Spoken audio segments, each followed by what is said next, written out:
बिस्मिल्लाहिर्रहमानिर्रहीम, अस्सलाम वालेकुम, good morning and welcome to morning at home. मैं हूँ आपकी मेज़बान जुगन कासिम और उम्मीद है कि आप सब खैरियत से होंगे। व्यूअर्स, आज आपके साथ एक कहानी शेयर करूँगी जो मेरी नानो भी सुनाया करती थी जब हम छोटे होते थे, एंड देन किताबों में भी बड़ी दफ़ा हमने सुनी है। एक रिमाइंडर के तौर पर, एक किसान होता है, उसके 5 बच्चे, 5 बेटे। वो 5 बेटे जो हैं हर वक्त लड़ते झगड़ते रहते थे, हर वक्त दंगे फसाद। इस हद तक बात पहुंच गई कि बाप को ये डर लगना शुरू हो गया कि कहीं कोई एक दूसरे को कत्ल ना कर दे। हर वक्त लड़ते थे। उन्होंने अपने बेटों को बुलाया और सामने कुछ लकड़ियाँ रख दी। लकड़ियाँ, एक एक लकड़ी जो है हर लड़के के हाथ में पकड़ाई, अपने 5 बेटों के हाथ में पकड़ाई एक एक, और कहा कि इसको तोड़ के दिखाओ। उन्होंने ऐसे करके टक किया और वो लकड़ी टूट गई, जो एक बड़ी नॉर्मल बात है।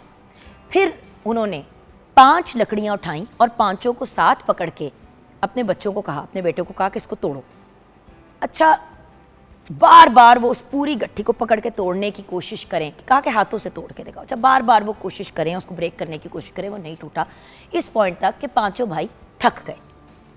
फिर बाप ने घूम के कहा कि जब ये 5 उंगलियां सेपरेट होती हैं तो इनको तोड़ना बहुत आसान है, लेकिन जब ये एक हो जाती हैं तो फिर इसको ब्रेक करना बड़ा मुश्किल हो जाता है और दूसरे के लिए ऑलमोस्ट नामुमकिन हो जाता है।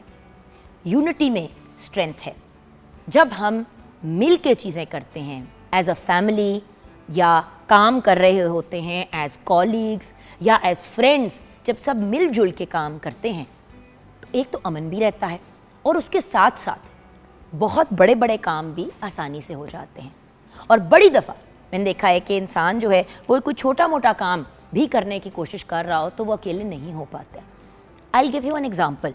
मैं अक्सर ये हस्बैंड एंड वाइफ के पॉइंट ऑफ व्यू से बात करती हूँ व्यूअर्स, कि मियाँ और बीवी अगर गाड़ी के 2 पहियों की तरह या किसी भी घर के फाउंडेशन के पिलर्स की तरह काम करें तो कभी भी कोई प्रॉब्लम नहीं होगी।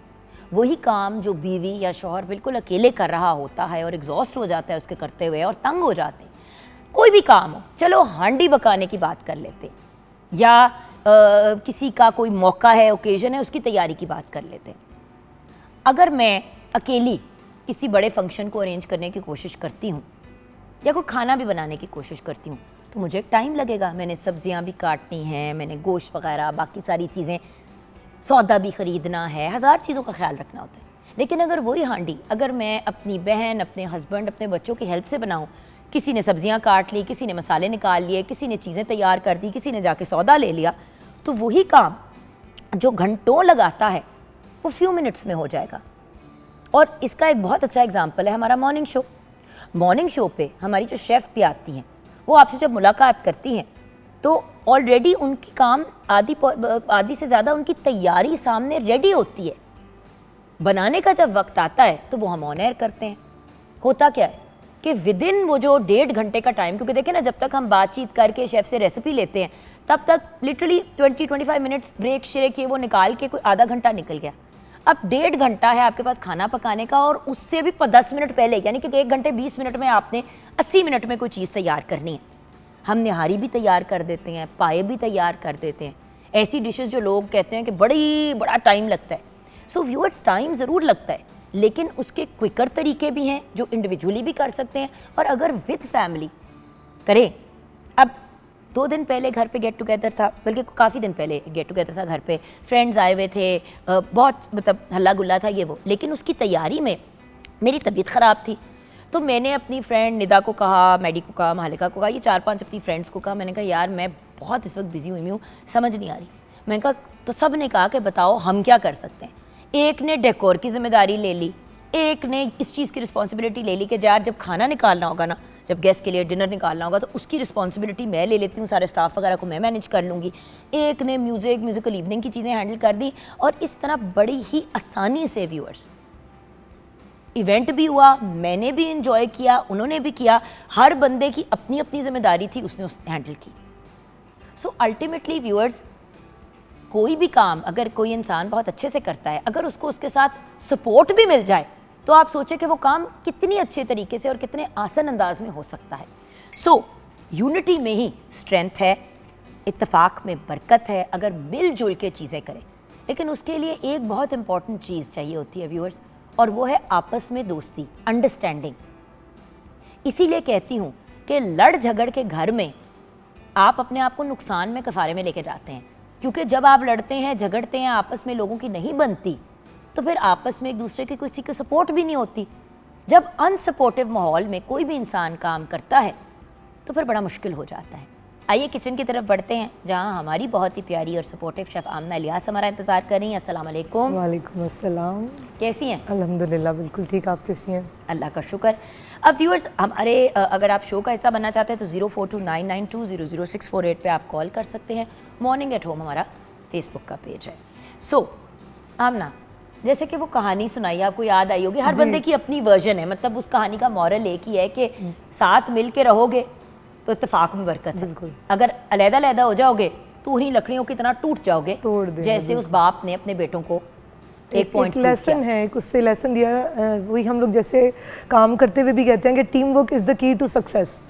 वही चीज़ें हमने मिल बांट के एक दूसरे को, जैसे आपने बताया कि ड्यूटीज असाइन कर दी, आप ये कर लेंगे आप ये कर लेंगे, तो वही काम बल्कि ज़्यादा परफेक्शन से होता है। आमना, मुझे अक्सर लोग कहते हैं कि आपकी वही टीम होती है, वही लोग हैं आपके साथ जो हर वक्त होते हैं। कोऑर्डिनेशन डेवलप होगी ना, बॉन्ड बन गया। कोऑर्डिनेशन से ज़्यादा आमना, अगर इतने सालों से, पिछले 16-18 सालों से मैं मतलब अगर मॉर्निंग शोज़ कर रही हूँ 16 सालों से, और मीडिया का माशाल्लाह से 18-19 साल हो गए हिस्सा हूँ।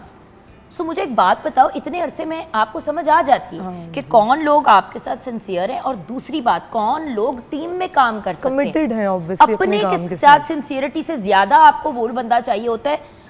हो सकता है आमना इलियास बहुत अच्छा काम अकेले करती हूँ, लेकिन जब आप उसको एक टीम का हिस्सा बनाएं तो वो लड़ाकी हो जाती है। तो सिंपल बात है, आपने जिसको जिस तरीके से लेके चल सकते हैं लेके चलना चाहिए, लेकिन फैमिलीज को, दोस्तों को और कॉलीग्स को, अगर आप टीम वर्क के साथ, अब मैं क्यों नहीं अपनी टीम के बगैर हिलती, क्योंकि मुझे पता है आमना बिल्कुल कि इनके बगैर मैं अकेले नहीं मैनेज कर सकती, और नए लोगों के साथ नई एक्सपेरिमेंट्स, हम, आपको पता है अपनी टीम में नए लोग हमेशा इंट्रोड्यूस, आप भी तो एक नया ही बंदा हो ना, 16 साल से तो हम नहीं एक दूसरे को जानते, आप एक नए बंदे हो, आप आए, टीम में जेल हुए, बहुत अच्छी हमारी एक अंडरस्टैंडिंग हुई, आप इस प्रोग्राम का रेगुलर हिस्सा बन गए। हमारे टीम में भी इंटर्न्स आते हैं, यंग लोग आते हैं, उनको मौका मिलता है। जो इंसान बहुत अच्छी से टीम के साथ सेट हो जाता है वो हमारी टीम का परमानेंट हिस्सा बन जाता है, पार्ट बन जाता है। ऐसे ही बिल्कुल वही है ना, सपोर्टिव होने की बात है। अब कोई भी नया पर्सन यहाँ पे भी है, जैसे अब हम लोगों को भी सब लोग असिस्ट करते हैं, जो हमारे लिए जो हेल्पफुल होंगे, हमारी बात समझेंगे, हम उनकी बात समझेंगे, तो वो लॉन्ग टर्म चल सकते हैं। और उनके साथ फिर आप और भी काम के मौके क्रिएट करेंगी बाहर भी। बिल्कुल यही तो चीज़ है। अगर हम ये अंडरस्टैंड कर लेना व्यूअर्स, सच्ची बात है, काम तो सारे ही कर लेते हैं, अच्छा काम प्रॉपर तरीके से, रिस्पॉन्सिबल अंदाज में, और लड़े झगड़े बगैर और आपस में फसाद खड़े करे बगैर। कुछ वो लोग भी होते हैं ना जो नीसने भी होते हैं, जो स्यापे खड़े कर रहे होते हैं, इसका भी ख्याल रखना पड़ता है। सो अपने इर्द गिर्द सोच समझ के लोग रखें। याद रखें कि यूनिटी जब मिल के काम किया जाता है तो उसमें ज़्यादा बरकत होती है, और लोगों के लिए भी अपॉर्चुनिटीज़ बन जाती हैं। ये हमारे आज का एक पॉइंट था जो क्रॉस करना था। समीजा, मुझे ये बताओ कि किचन में क्या बना रही है? जी, किचन में पालक पनीर बना रहे हैं, साथ बॉइल्ड राइस के साथ सर्व करेंगे। तो आपको पता है ऑल टाइम फेवरेट, अब मैं रेसिपी आपके साथ शेयर कर देती हूँ। पालक पनीर के लिए हम लोगों को चाहिए, पालक ली है हमने 6 कप ले लें आप, और उसके साथ हमने पानी ले ले हैं, तकरीबन 7 से 8 कप हमने पानी लिया है। प्याज है 1 कप, काजू ले रहे हैं 1/4 कप, हरी मिर्च है 4 से 5 अदद, पनीर कॉटेज चीज़ जिसे कहते हैं 200 ग्राम है, तेल 2 खाने के चम्मच है, ज़ीरा 1 चाय का चम्मच, अदरक पेस्ट 1 चाय का चम्मच, लहसुन पेस्ट 1 चाय का चम्मच है, टमाटर लिए हैं 1/4 कप, काला नमक यूज़ कर रही हूँ मैं इसमें 1/4 ये भी टीस्पून है, कसूरी मेथी ले रहे हैं 1 चाय का चम्मच है, गरम मसाला 1 चाय का चम्मच, और नमक हस्बे जायका हम ले लेंगे। जो इसका मेथड है वो मैं आपको बता देती हूँ। सबसे पहले मैंने जो पालक है उसको अच्छे से वॉश करके, उसको जो पत्ते हैं उनको मैंने अलग करके, उनको उसी की पानी में स्टीम दे ली थी। थोड़े से वो लाइक बॉयल तो इसको नहीं कहेंगे हम, अगर इसको हमने स्टीम कर लिया था, क्योंकि एक्स्ट्रा पानी अगर हम इसमें ऐड करेंगे दैन फिर हमें उसको ड्राई करना पड़ेगा। फिर उसके साथ हमने उसको ब्लेंड कर लिया है। थोड़ा सा ये क्विक मेथड हो जाता है। ये मैंने साइड पे रख लिया पालक का पेस्ट। दूसरी तरफ मैंने प्याज ले लिया, उसको हमने फ्राई कर लिया। साथ में मैंने काजू ऐड किए हैं, हरी मिर्च जो है वो ऐड कर देंगे। इसका हम एक पेस्ट बना लेंगे। फिर हम लोग ऑयल के अंदर टमाटर ऐड करेंगे, उसके अंदर हम लोग जो सारे मसाला जाते हैं वो ऐड करके, और जो हमने काजू और प्याज का पेस्ट बनाया था वो ऐड कर देंगे। इसको थोड़ा सा भून लेंगे, और फिर हम लोग इसमें जो पालक का पेस्ट है वो ऐड कर देंगे।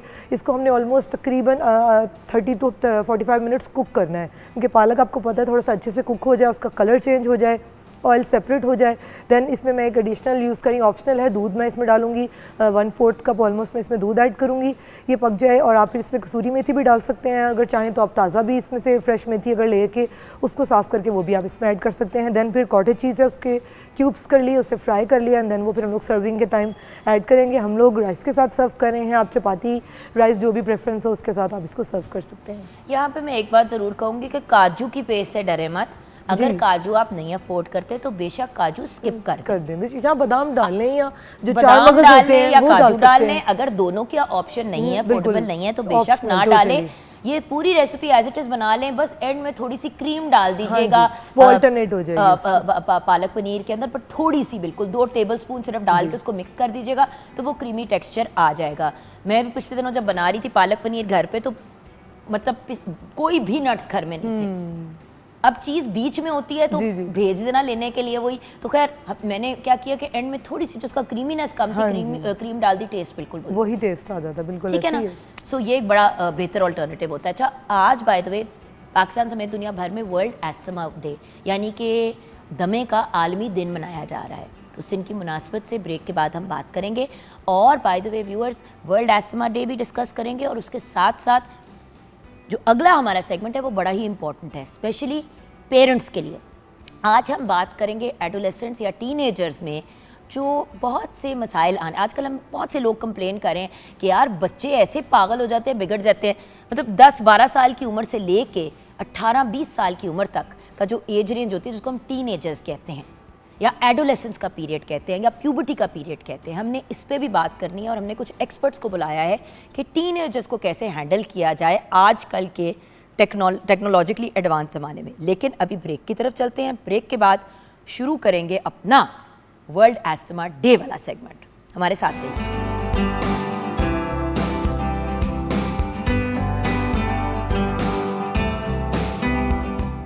Welcome back from the break viewers. जैसे कि ब्रेक से पहले आपके साथ शेयर किया था, आज वर्ल्ड एस्थमा डे है, दमे का आलमी दिन, और दमे के से रिलेटेड अवेयरनेस लेना बहुत ज़रूरी है। वैसे तो जब हम पहले दमे की बात करते थे तो लोग बहुत डर जाते थे, अल्लाह का बहुत शुक्र है कि अब दमे का जान के लोग इतना घबराते नहीं हैं। लेकिन पहले जहाँ दमा बचपन से होता था लोगों को, या कोई दमे का मरीज़ होता था, तो वो कोई एक ही किस्म का होता था कि इनको मतलब जो भी रीज़न्स होते थे वो हम जानेंगे भी। लेकिन अब मुख्तलिफ़ किस्म के दमे भी आ गए, कुछ समझ नहीं आती कि हो क्या रहा है। आज हमें गाइड करने के लिए डॉक्टर मोहम्मद इरफान मलिक ने ज्वाइन किया है। आप currently professor of pulmonology and sleep medicine हैं, renowned pulmonologist हैं, director sleep research lab, focal person in covid, post graduate medical institute Lahore general hospital. आज दमे के बारे में हमें गाइडेंस देंगे। अस्सलाम वालेकुम। वालेकुम अस्सलाम, क्या हाल है आपके? बिल्कुल ठीक। अच्छा डॉक्टर, सबसे पहले तो अस्थमा एजुकेशन एम्पावर्स थीम है इस बार की। यस। थोड़ा सा दमे का आलमी दिन क्यों मनाते हैं और इसकी थीम के बारे में बता दें, फिर दमे पे बात करें। देखिए, पब्लिक अवेयरनेस के लिए ये कुछ प्रोग्राम हर साल किए जाते हैं, और asthma is a very common disorder. और अब जितना भी इसका हम डाटा देखें तो जो उसकी मैनेजमेंट में सबसे मेजर इशू रहा वो उसकी एजुकेशन का रहा, पेशेंट को समझाने का रहा। तो this is the best theme जो मैं अब तक समझता हूँ कि जो हम दे सकते हैं पब्लिक को, वो यही है कि इसके बारे में जितनी एजुकेशन दी जाए उतना ही इसका इम्पैक्ट अच्छा होगा। और अगर आप देखें, ये इतना लंबा सफ़र मैं समझता हूँ जो मीडिया के साथ अक्सर किया, काफ़ी टाइम हो गया हमें, तो अब बिल्कुल आपने बात आई, टोटली एग्री विद यू कि लोग एस्थमा को उस तरह बुरा नहीं समझते। और ये वही चीज़ है जिसको हमें, मैं समझता हूँ अगर 10 साल पहले ये करते तो इससे आगे पहुँच चुके थे। लेकिन अभी भी अल्हम्दुलिल्लाह कि एस्थमा जिसको हम दमा कहते हैं, लोग उसको एक्सेप्ट करने लग पड़े, और ये बहुत बड़ी बात है वो उस कम्युनिटी में जिसमें आज से कुछ साल पीछे चले जाएं भैया, तो अगर दमे 10 का साल मतलब पहले ये है की कि भी बात करें, जब डॉक हम साथ प्रोग्राम करते थे 10 साल पहले, तो हमें बार बार कहना था तो पड़ता था आप डरे ना, आप डरे ना, अल्लाह का शुक्र है ये जानलेवा बीमारी नहीं है, अगर बिगड़े ना। बिल्कुल ठीक है। और आप इसके साथ सारी जिंदगी, लोग ऐसे बिहेव करते थे कि दमा हो गया जिस तरह डायबिटीज हो जाती है या हाइपरटेंशन हो जाती है, बिल्कुल ऐसा ही तो लोग ऐसे घबरा जाते हैं कि अल्लाह ना करे कि बंदा, और बच्चे को दमा हो तो वैसी जान निकल बिल्कुल जाती ऐसी है। एक्सेप्टेबिलिटी नहीं। और एक्सेप्टेबिलिटी जो रही ना, प्रॉब्लम जो वो रही, जो फीमेल्स थी जिन्होंने दूसरे घर जाना है वो बेचारियों के लिए तो बहुत प्रॉब्लम रहा कि हम क्या बताएंगे उधर जाके कि हमें दमा है, हमारे जो दूसरे घर वाले हैं क्या वो इसको एक्सेप्ट कर लेंगे। और बलीव में एक ज़माना मैंने ऐसा भी देखा जिसमें कुछ डाइवोर्स भी मैंने ये देखी लॉन्ग टाइम बैक। अब तो मैं ये समझता हूँ कि अल्हम्दुलिल्लाह हमारी सोसाइटी इतनी मैच्योर हो गई है कि वो दमे को समझने भी लग पड़ी और पेशेंट भी इतने अच्छे हो गए हैं कि वो उस बीमारी को प्रॉपर तरीके से उसका इलाज अब करवाना शुरू हो गया। तो दमा है क्या? देखिए, दमा बेसिकली आपकी सांस की नालियों की सोजिश है। उर्फ़ आम में अगर हम इसे कहें तो ये सांस की नालियों की सोजिश है। वजूहात इसकी मल्टीपल हो सकती हैं। वजूहात? देखिए, वजूहात अगर आप मैं अक्सर कहता हूँ अगर आप लाहौर में रहते हैं तो ठीक है, इससे वजह देखिए environmental factor is a major factor. और बाकी मैं अब सच्ची बात बताऊँ, मैं बहुत ज़्यादा अपसेट होती हूँ एक इस ये जो दमे वाला प्रॉब्लम है उसकी वजह से, इसलिए क्योंकि मेरी बहन जो है ना वो बड़ी तकलीफ़ में होती है। अब वो जब तक इस्लामाबाद में रहती थी उनको कोई इशू नहीं होता था। जब से वो लाहौर शिफ्ट हुई हैं उनको सांस ही नहीं आता, और हम बहनें रहती हैं साथ। जब भी वो कहती हैं ना कि इस शहर में मुझे सांस नहीं आता, मुझे वापस इस्लामाबाद जाने दो, तो मुझे समझ नहीं आती, क्योंकि देखे ना अब मैं हवा को कैसे साफ You are करूं? absolutely right. और मैं अपनी बहन से जुदा नहीं होना चाहती, और बहन क्योंकि मैं इतनी अपनी बहन से वो जो कहते हैं ना जैसे अगले ने पल्लू, आपको पता है हर बात पे आपा ही है, आपा वो आपसे मेरी इतनी डॉक्टर साहब दोस्ती है, आपा जिस तरह अम्मी कुल कायनात होती है मेरी बहन मेरी कुल, और साथ हो और फिर वो कहे मैंने जाना है हवा की क्वालिटी की वजह से, तो इंसान का दिल चाहता है कि अपना सर फाड़ ले। देखिए, आप तो ये एक बात करें वेरी इंपॉर्टेंट, हमने अब ये देखना शुरू किया इतनी प्रैक्टिस में, it's been 12 year in the practice now, कि वो बच्चे जो बेचारे हैं 8-9 साल के, they are no confirm case of asthma.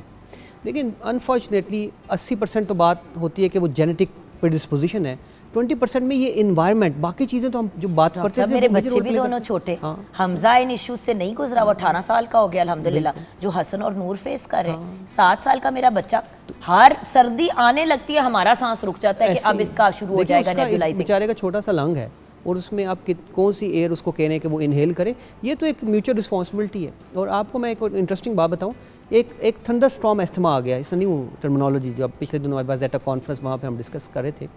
ये जो इन्वायरमेंटल फैक्टर रहा, जो देख रहे हैं कि पोल्यूशन की वजह से कहीं पे कभी हीट वेव आ रही है, कभी कोल्ड वेव आ रही है, तो उससे जो थंडर स्टॉर्म प्रोड्यूस होता है, इन यूएस से एक स्टडी उसने बताया कि इसकी वजह से 10 से 30% एस्थमा के मरीजों में इजाफा हो गया। Same is true in Pakistan, thunder storm asthma. हम देख रहे हैं कि ये वेदर, आप देखें कैसा वेदर है कि 2 दिन धूप पड़ती है। आपने देखा है लोगों की सीटियां बजनी शुरू हो हाँ जाती जी, ऐसे ही है, बिल्कुल ऐसे अभी वो तूफान आया तो लोग, और होता ही है कि एक खुदा का वास्ते व्यूअर्स मैंने रिक्वेस्ट करी है, ये कुछ दिन पहले तो बहुत ज़्यादा तूफान वगैरह आ रहे थे ना, couple of weeks ago. Viewers मेरी आपसे रिक्वेस्ट है, जब तूफान आता है तो प्लीज़ बच्चों को और घर वालों को अंदर रखा करें। बच्चे तो वैसे ही पानी, बारिश और हवाएं देख के एक्साइटेड हो जाते हैं, घर वाले थोड़ी सी सेंसिबल हो जाएं। बच्चे बाहर निकल आते हैं, दरख्त गिर रहे होते हैं, टहनियाँ उड़ती हुई आ रही होती हैं, प्लीज़। बिल्कुल सही कहा। तो वो thunder storm asthma is a new terminology, मतलब आई वाज सरप्राइज। और बिल्कुल हम ऐसा देख रहे हैं कि हमारा वेदर क्लाइमेट हमें मरीजों को, दमे के मरीजों को टिकने ही नहीं दे रहा कि डॉक्टर साहब 2 दिन ठीक हुए, 3 दिन ठीक हुए, अब क्या हुआ है जी, वेदर चेंज हुआ है, उसकी वजह से ट्रिगर हुआ है और वो पेशेंट बेचारा उस कैस्केड से दोबारा गुजरता है। क्योंकि नॉर्मली किसी भी एस्थमा को बेहतर होने में 10 दिन तो लगते हैं, तो वो बेचारा हर महीने के कुछ दिन में इसी बीमारी का शिकार रहता है। एक वो आप लोगों की एक और भी तो टर्म थी जो कोविड में हुई थी, समथिंग स्टॉर्म आ जाता था अंदर, वो साइटोकाइन स्टॉर्म था। हाँ that was a different, that was inflammatory. अच्छा, वो अंदर का स्टॉर्म, वो अंदर, बिल्कुल वो तो आप बात करें जो बाहर तूफान आता है उसकी वजह से, थंडर स्टॉर्म की वजह से जो वेदर में, क्लाइमेट में चेंज आ रहा है, this is a very important trigger to trigger asthma. तो दमे के लिए आप मुझे बताएं ना कि मैं अब क्या कहूँ, लाहौर मुझसे पूछते हैं, मैं अक्सर कहता हूँ कि लाहौर के बारे में कॉमन सेंस थी कि जो जिन्हें लाहौर नहीं देखा, पूरे पाकिस्तान में लोग देख रहे हैं ना, पूरी दुनिया में देख रहे हैं। आप ये देखें ना कि आप लाहौर पे रहें, आप कराची रहें, आप फैसलाबाद, मेजर सिटीज़ की बात कर लें, तो अनफॉर्चुनेटली आपका जो वेदर है वो ही मेजर ट्रिगर है इन एस्थमेटिक। लेकिन मज़े की क्या बात, बहुत ही डरावनी बात तो ये है कि डॉक्टर साहब अब हमें पता नहीं है कि हमारा वेदर क्या है। जिस वक्त कड़कती गर्मी होती थी उस वक्त तूफान आने शुरू हो गए, ऐसा ही है। जिन दिनों में हम मॉनसून एक्सपेक्ट करते थे, क्योंकि देखें हमारा मुल्क में फसलें लगी हुई हैं, फसलों की कितनी बर्बादी हो रही है। बिल्कुल ऐसा ही है, बिल्कुल ऐसा ही। क्योंकि गलत टाइम पे गलत चीज होती है, पौधे उस हिसाब से लगाए हुए होते हैं। अल्लाह मियाँ की टाइमिंग तो बिल्कुल ठीक थी, टाइमिंग हमने खराब की है। देखिए, जब आप पोल्यूशन, गंद, चीजें जला के, देखिए आपने जब नेचर के साथ आपने फाइट करना शुरू की तो नेचर ने रिस्पॉन्ड किया। लेकिन आपको बदकिस्मती एक बात बताऊं कि हम इस नेचर को ख़राब करने की कंट्रीब्यूशन हमारी 1% है, लेकिन उन 10 ममालिक में जिसमें नेचर का इफेक्ट आ रहा है, उन टॉप ममालिक में हम स्टैंड करते हैं। तो अनफॉर्चुनेटली हम इसमें उतने हिस्सेदार नहीं है अच्छा, जितने वो हम ममालिक 1% हिस्सा डालते हैं, लेकिन जो बाकी दूसरे ममालिक हैं वो इसमें डालते हैं और 99% डाल रहे हैं, लेकिन उसका खमियाजा 10 मुल्कों को भुगतना पड़ रहा है। सो ये अनफॉर्चुनेटली, तो environmental is a very important trigger. फिर और ट्रिगर की बात करें तो जो लोग घर में कैट बिल्लियाँ रखते हैं, जो पिजन रखते हैं, लव बर्ड रखते हैं, जो पैरट रखते हैं, they are very important trigger in kids और स्पेशली बड़ों में। ये भी वो ट्रिगर्स हैं जिसको हम इग्नोर करते हैं। फिर कारपेट, अब तो खैर लोग मेच्योर हो गए हैं, उनको निकाल दिया गया, कारपेट जो है वो लेकिन डॉक्टर इंपॉर्टेंट साहब ट्रिगर एक है। सवाल करूंगी, देखिए बड़ी दफ़ा ऐसा होता है कि आप एक जानवर रख लेते हैं, उन लोगों के लिए मैं बात करना चाहूँगी। मुझे 2 लोगों ने आपसे, जब मैं लास्ट टाइम बात की थी ना, तो आपने कहा था कि फिर ना रखें। डॉक्टर साहब देखिए, जिन्होंने रख लिया ऑलरेडी, आपको पता है बहुत से लोग जानवरों से उसी तरह प्यार करते हैं जिस तरह अपने बच्चों से। ऐसा ही है।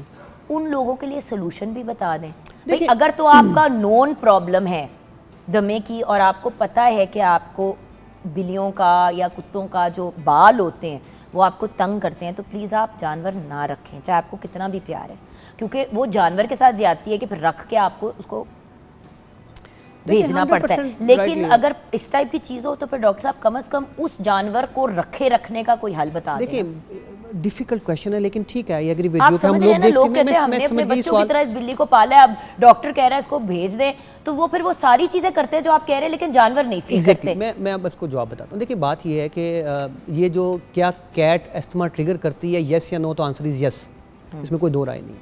अब क्या ऐसी चीज़ है जिसकी वजह से उसका एस्थमा ट्रिगर होता है, तो कैट जो है अपने वो जो हेयर्स हैं उसके बॉडी पे उसको लीक कर रही होती है, उस लीकिंग की वजह से उसके जो एंटीजन है वो ट्रांसफ़र होते हैं। तो आप क्या कर सकते हैं, जो हेयरी कैट्स हैं उनमें ये टेंडेंसी ज़्यादा है बिकॉज वो शेड ऑफ करते हैं, तो आप उसको चेंज कर सकते हैं। ब्रिटन ब्रीड्स आती हैं और ब्रीड्स आती हैं जो कि इस किस्म की हैं। लेकिन मैं आपको अगर आपसे एक सवाल पूछूं कि देखिए सबसे इंपॉर्टेंट किसी बंदे के लिए इकोनॉमी होती है। एक चीज़, एक डिजीज़ है, बिल्कुल एक डिजीज़ है, उसको कहते हैं हम ऑक्यूपेशनल एस्थमा। अगर कोई ऐसा शख्स है जिसको उस ऑक्यूपेशन से एस्थमा है, तो वो बेचारा ज़िंदा रहने के लिए वो अपना ऑक्यूपेशन छोड़ देता है। तो मेरे ख्याल में ज़िंदगी से भर के तो कोई कीमत नहीं है ना। सो इट्स बेटर कि आप उन ट्रिगर्स को अवॉइड करें। एक तो छोटे बालों वाली बिल्लियाँ भी होती हैं, और फाइनली लंबे बालों वाली जिन्होंने बिल्लियाँ रखी हैं, जितना मेरे घर में है, मैं आपको एक ही एडवाइस दूंगी कि उनको ब्रश करें। एग्जैक्टली। डेली कोई ऐसा बंदा जिसको कोई प्रॉब्लम नहीं है, घर की बैल्कनी है ऐसी जगह पे जहाँ पे वो भाग नहीं जाएंगी, बैठ के उनको डेली एक दफ़ा अच्छा से ब्रश करें।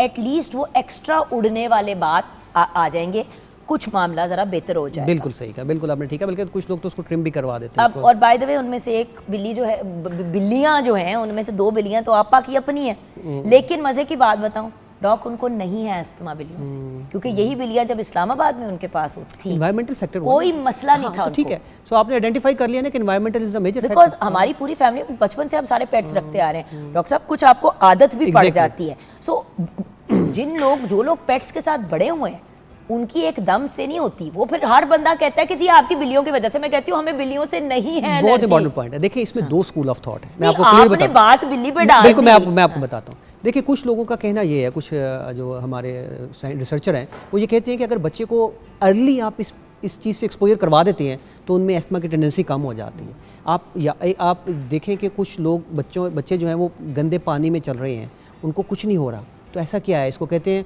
पुअर हाइजीन हाइपोथेसिस कि वो ऑलरेडी एक्सपोजर हो चुके। जो थोड़े से बर्गर लोग होते हैं वो अपने बच्चों को नहीं निकल लेते थे गलियों में। उनका बच्चा एक दिन गली में लिखते कि हाय वो यू नो बाहर जो हवा चल रही थी तुम्हारे बेबी को जुकाम हो गया। एग्जैक्टली ऐसा हो जाता है। उसी में बच्चा 4 बच्चे जो हैं वो मैकेनिकी कर रहे हैं किसी की गाड़ी के साथ, कुछ नहीं हो रहा उनको। सही कह रहे हैं। तो इसको कहते हैं पुअर हाइजीन हाइपोथेसिस। तो ऐसा है कि अगर बच्चों को अर्ली एक्सपोज करवा दिया जाए, लेकिन इसको हम रिकमेंडेशन तो नहीं दे सकते ना कि आप बिल्लियाँ रख के एस्थमा को दूर करें। बिल्लियाँ रखें। लेकिन एक बात बताऊँ, वेस्ट में डॉग, कम ऑन इरफान, आपके साथ मेरा एक लिटरली हमारा तो हम लोग के तो फैमिली टर्म्स हैं, ऐसे बिल्कुल आप भी जानते हैं और मैं भी जानती हूँ कि हम किसी को कह दें बिल्लियाँ ना रखें, चले वो तो एक मुख्तलिफ बात है, या आप बिल्लियाँ बच्चों के बचपन से रख लें, लेकिन बाहर के मुल्क में क्या होता है, ये लोग क्या करते हैं, ये लोग जाके घरों के अंदर, हमारे घर में हमारे यहाँ मिट्टियाँ रेत वगैरह आम है, हम नहीं बच्चों को खेलने देते, लेकिन वहाँ पे वो सैंड पिट्स बनाते हैं कि बच्चों को रेत से मिट्टियों से खिलाओ ताकि आगे जाके मसला ना बने। सही है, बिल्कुल। ये मैंने आपको कहा है कि एक स्कूल ऑफ थॉट हमारा एग्जिस्ट करता है। तो लेकिन ये है कि जैसे आपको मैंने बताया कि जो ट्रिगर्स हैं, तो ट्रिगर्स अगर आपको आइडेंटिफाई हो जाते हैं तो avoidance of the trigger is the best policy. But problem with asthma is कि ये अच्छा, आपने कहा कि एक तो एनवायरनमेंट है और एक है जानवर अगर घर में रखे हुए हैं। कालीन की बात नहीं, कालीन बड़े घरों में क्या बात करें, लोग तो बड़े शौक से दरियां और कालीन नहीं भी बिछाते तो अब ये दरियां बिछाते, कहते हैं हमारे घर में कालीन नहीं है, उनके घर जाओ हर जगह दरी बिछी हुई है और छोटे कालीन है, बिल्कुल कहते नहीं ये दीवार से दीवार वाला तो कालीन नहीं है। कालीन से मुराद ये जो हमने एक बीच में दरी भी रखी हुई है ना व्यूअर्स, ये ब्लैक एंड व्हाइट। अच्छा, फिर परफ्यूम्स भी हो सकते हैं, और परफ्यूम्स भी हो सकते हैं, सोप्स भी हो सकते हैं, and a very little element of diet is there. ये याद रखें कि डाइट का रोल बहुत कम है। हमारे लोगों के बड़े मिथ्स हैं इस बारे में, डॉक्टर साहब फलां डाइट जो है वो एस्थमा ट्रिगर करती है, तो डाइट का रोल कम है।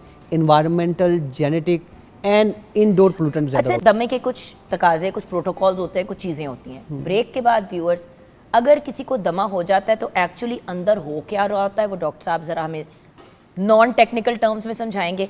फिर अगर दमे का अटैक हो रहा हो, फ़ौरन हमारा रद्द अमल क्या होना चाहिए इमरजेंसी के केस में, और अदरवाइज उसकी क्या ट्रीटमेंट्स हैं। लोगों को सबसे ज़्यादा इशू इस चीज़ क्या होता है कि ये इनहेलर नहीं लेना, तुझे गोली दे दो। ज़रा ये अंडरस्टैंड करें कि एक्चुअली इन दमे का इलाज और मैनेजमेंट क्या है, ये जानेंगे ब्रेक के बाद।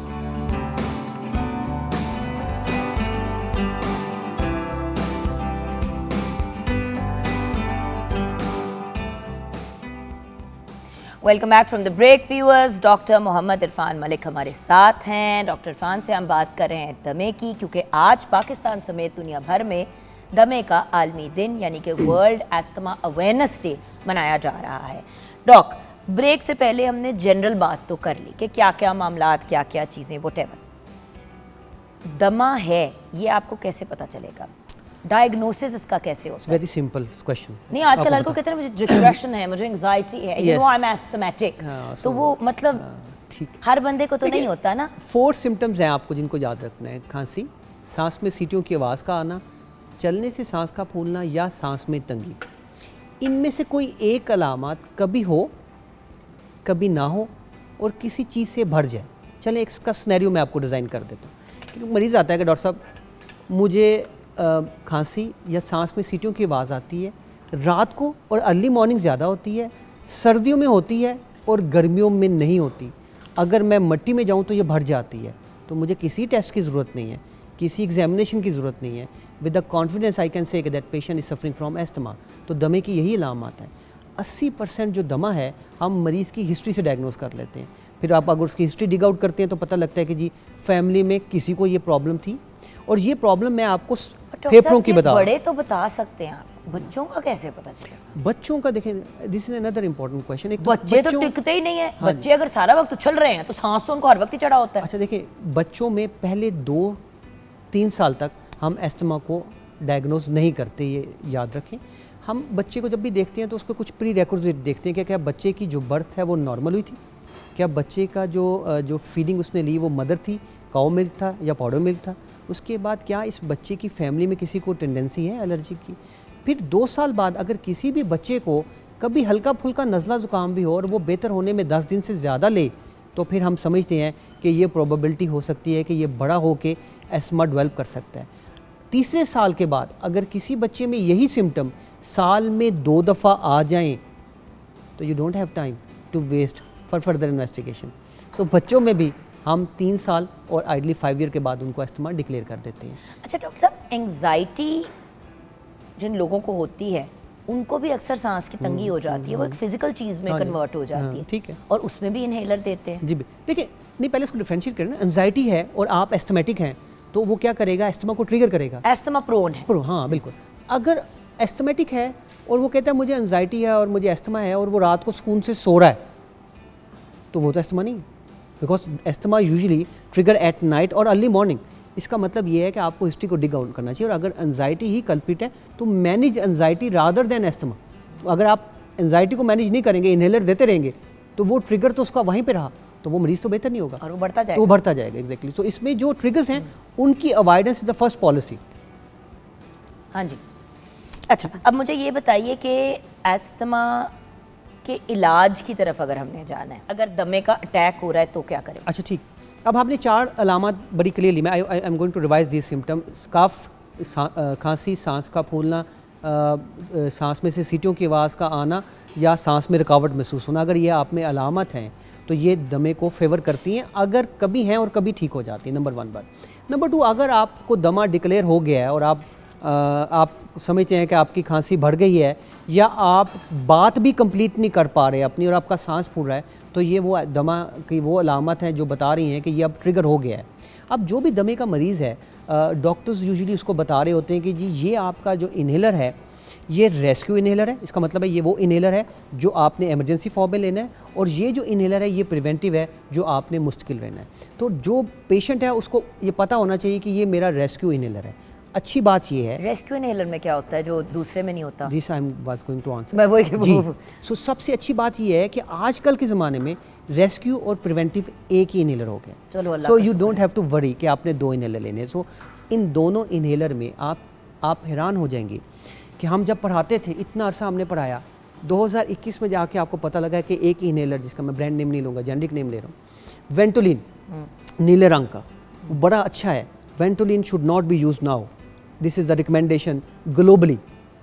उसकी वजह क्या है? वेंटोलिन आपको वक्ती रिलीफ देता था, आपको परमानेंट इम्प्रूवमेंट कोई नहीं देता था। तो अब जो नए साल्ट आ गए हैं वो in combination of low dose inhaled steroid, जिसको हम अच्छा, कहते हैं, यानी कि ये आपको उस वक्त भी बेहतर करता है और वक्त के साथ भी आपको बेहतर। बेहतरी की तरफ लेके जाता है। परफेक्टली फाइन, दोनों बड़ा काम अच्छी कर रहे डिस्क्रिप्शन, बिल्कुल सही डिस्क्रिप्शन आपने दी कि वो दो आपको की जगह एक हो ही जाए। गया। हाँ। और वो फिर आप जब, अगर आपको पता है कि जी, और जारी बात है डॉक्टर बताता है कि ये प्रिवेंटिव इन्हेलर है जो आपने लेना है और रेस्क्यू इन्हेलर भी है, तो आप उस वक्त आप यूजुअली इन्हेलर एक स्पेसर के साथ दिया जाता है। अगर आप उस इन्हेलर को एक दफ़ा दबा के 10 दफ़ा खींच लेंगे तो ये ऐसा ही है जैसे आपने नेबुलाइजेशन लिया, तो आपकी नेबुलाइजेशन की भी प्राइस बच गई। आपने उस इन्हेलर को 2 दफ़ा अगर ले लिया और उसके बाद भी 15-20 मिनट या घंटे तक आप बेहतर नहीं हो रहे, इसका मतलब है आप यहाँ घर में बेहतर नहीं हो सकते, आपको डॉक्टर से रजू करना है। सो हर एस्थमेटिक मरीज़ को रेस्क्यू इन्हेलर जो कि आप एक ही है उसका पता होना चाहिए। इस लाइक अंजाइना का मरीज़ जो हम मूवियों में देखते हैं, ज़बान के नीचे गोली, हाँ। उसको ये इन्फॉर्मेशन हो, इससे बहुत सी लाइफ सेव हो जाती है। आपको बताएं, हम तो लकीली बैठे हैं बड़े शहरों में, वो भी ऐसे इलाके भी हैं जहाँ पे लोग बेचारे वहाँ तक पहुँचते हुए उनको 2 घंटे लग जाते हैं। उस 2 घंटे में अगर वो ये इन्हेलर की एक शॉट भी ले ले तो वो उसके 15-20 मिनट और बाज़ औक़ात घंटा भी गुजार सकते हैं। तो this is very important point two understand. फिर आप जब डॉक्टर के पास जाते हैं तो depend upon the stage of asthma, because हम दमे को ऐसे ही मैनेज करते हैं जैसे मैं आपकी सीढ़ियाँ देख रहा हूँ, जैसे सीढ़ियाँ चढ़ती होती हैं। तो अगर आप दूसरी स्टेज के हैं तो दूसरी स्टेज पे आपको मैनेज किया जाता है, तीसरी पे हैं तो तीसरी, चौथी है, चौथी तो 5वीं पे हैं तो 5वीं पे मैनेज किया जाता है, फिर आपको बुलाया जाता है। इंपॉर्टेंट पॉइंट ये है, ये याद रखें, जो मेरा एक्सपीरियंस रहा, एस्थमा से ठीक होना मुश्किल नहीं है। प्रॉब्लम ये है कि जब मरीज़ ठीक हो जाता है तो वो खुद डिसाइड करता है कि मैं ठीक हो गया हूँ और वो मेडिसिन को स्टॉप कर देता है। अगर डॉक्टर आपको बुलाएगा तो वो, अगर आप 5वें स्टेज पे हैं, वो चौथी पे लेके जाएगा, चौथी से तीसरी, तीसरी से दूसरी, और फिर 1 पे आके डिसाइड करेगा कि मुझे मेडिसिन को कंटिन्यू रखना है या स्टॉप कर देना है।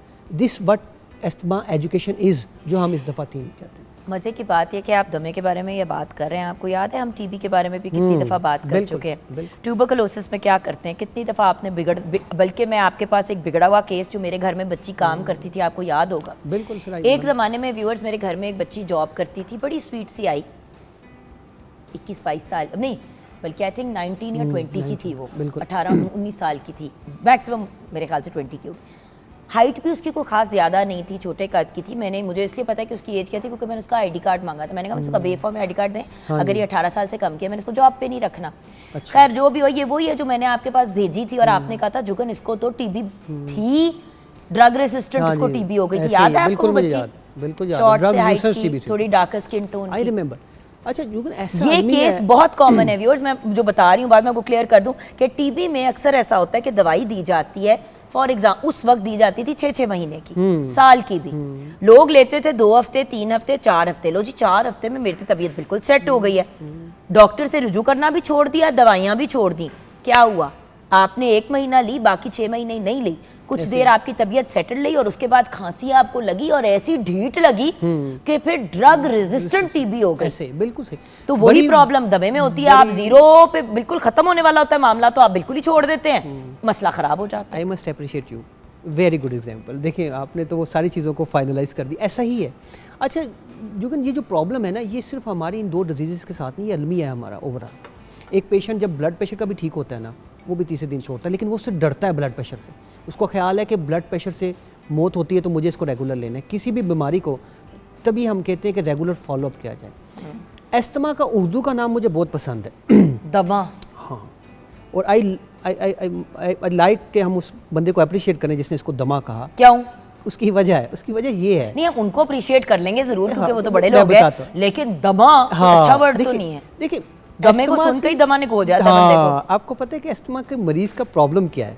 एस्थमा बड़ा कैजुअल सा लगा। एस्थमा मैंने लिपस्टिक लगाई है, मुझे एस्थमा हो गया। You know like asthma sounds nothing. दमे से जरा जानने की। अच्छा, दमा जो है ना, अब वो इतनी प्यारी डिस्क्रिप्शन है कि मरीज का सवाल ये है कि डॉक्टर साहब मुझे इनहेलर लग गया। मरीज का प्रॉब्लम क्या है? इनहेलर लग गया तो लग गया, मुझे इंसुलिन लग लग गई गई तो है। लग गई। इस वो लगने आपके अंदर है, इंसुलिन की आपको जरूरत है। अगर वो नहीं बन रही तो हम आपको दे रहे हैं। देखिए अजीब हमारी कंसेप्ट है ना, तो वो कहता है डॉक्टर साहब लग गया तो लग गया। तो दमा दम से है, it will continue once it is there.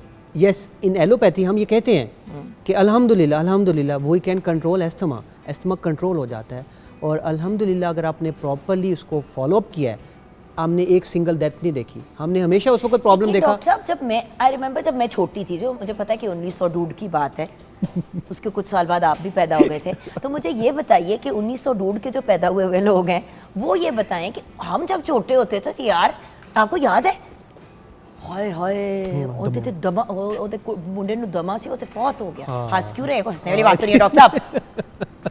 छोटे होते थे तो दमा वाज अ लाइफ थ्रेटनिंग, आप मर जाएंगे। देखिए अब ऐसा होता है कि आप मर सकते हैं दमे से, सीरियसली। देखिए मैं आपको बताऊं, दो बातें थी। मर तो खैर बंदा आजकल जुकाम से भी सकता है हाँ, अगर ऐसे। उसको बिगड़ जाए तो, लेकिन मैं उस पर नहीं हंस रहा था। मैं ये बात, मेरे ख्याल था आप ये कहने लगे कि एस्थमा है, उसਨੂੰ एस्थमा हो गया तो ਉਹਦੇ ਕੋਲ नहीं जाना। अब मिलते भी हाँ, नहीं थे, this लोग is- मिलते भी नहीं थे कि दमा लग जाएगा। हाँ, दमा लग गया।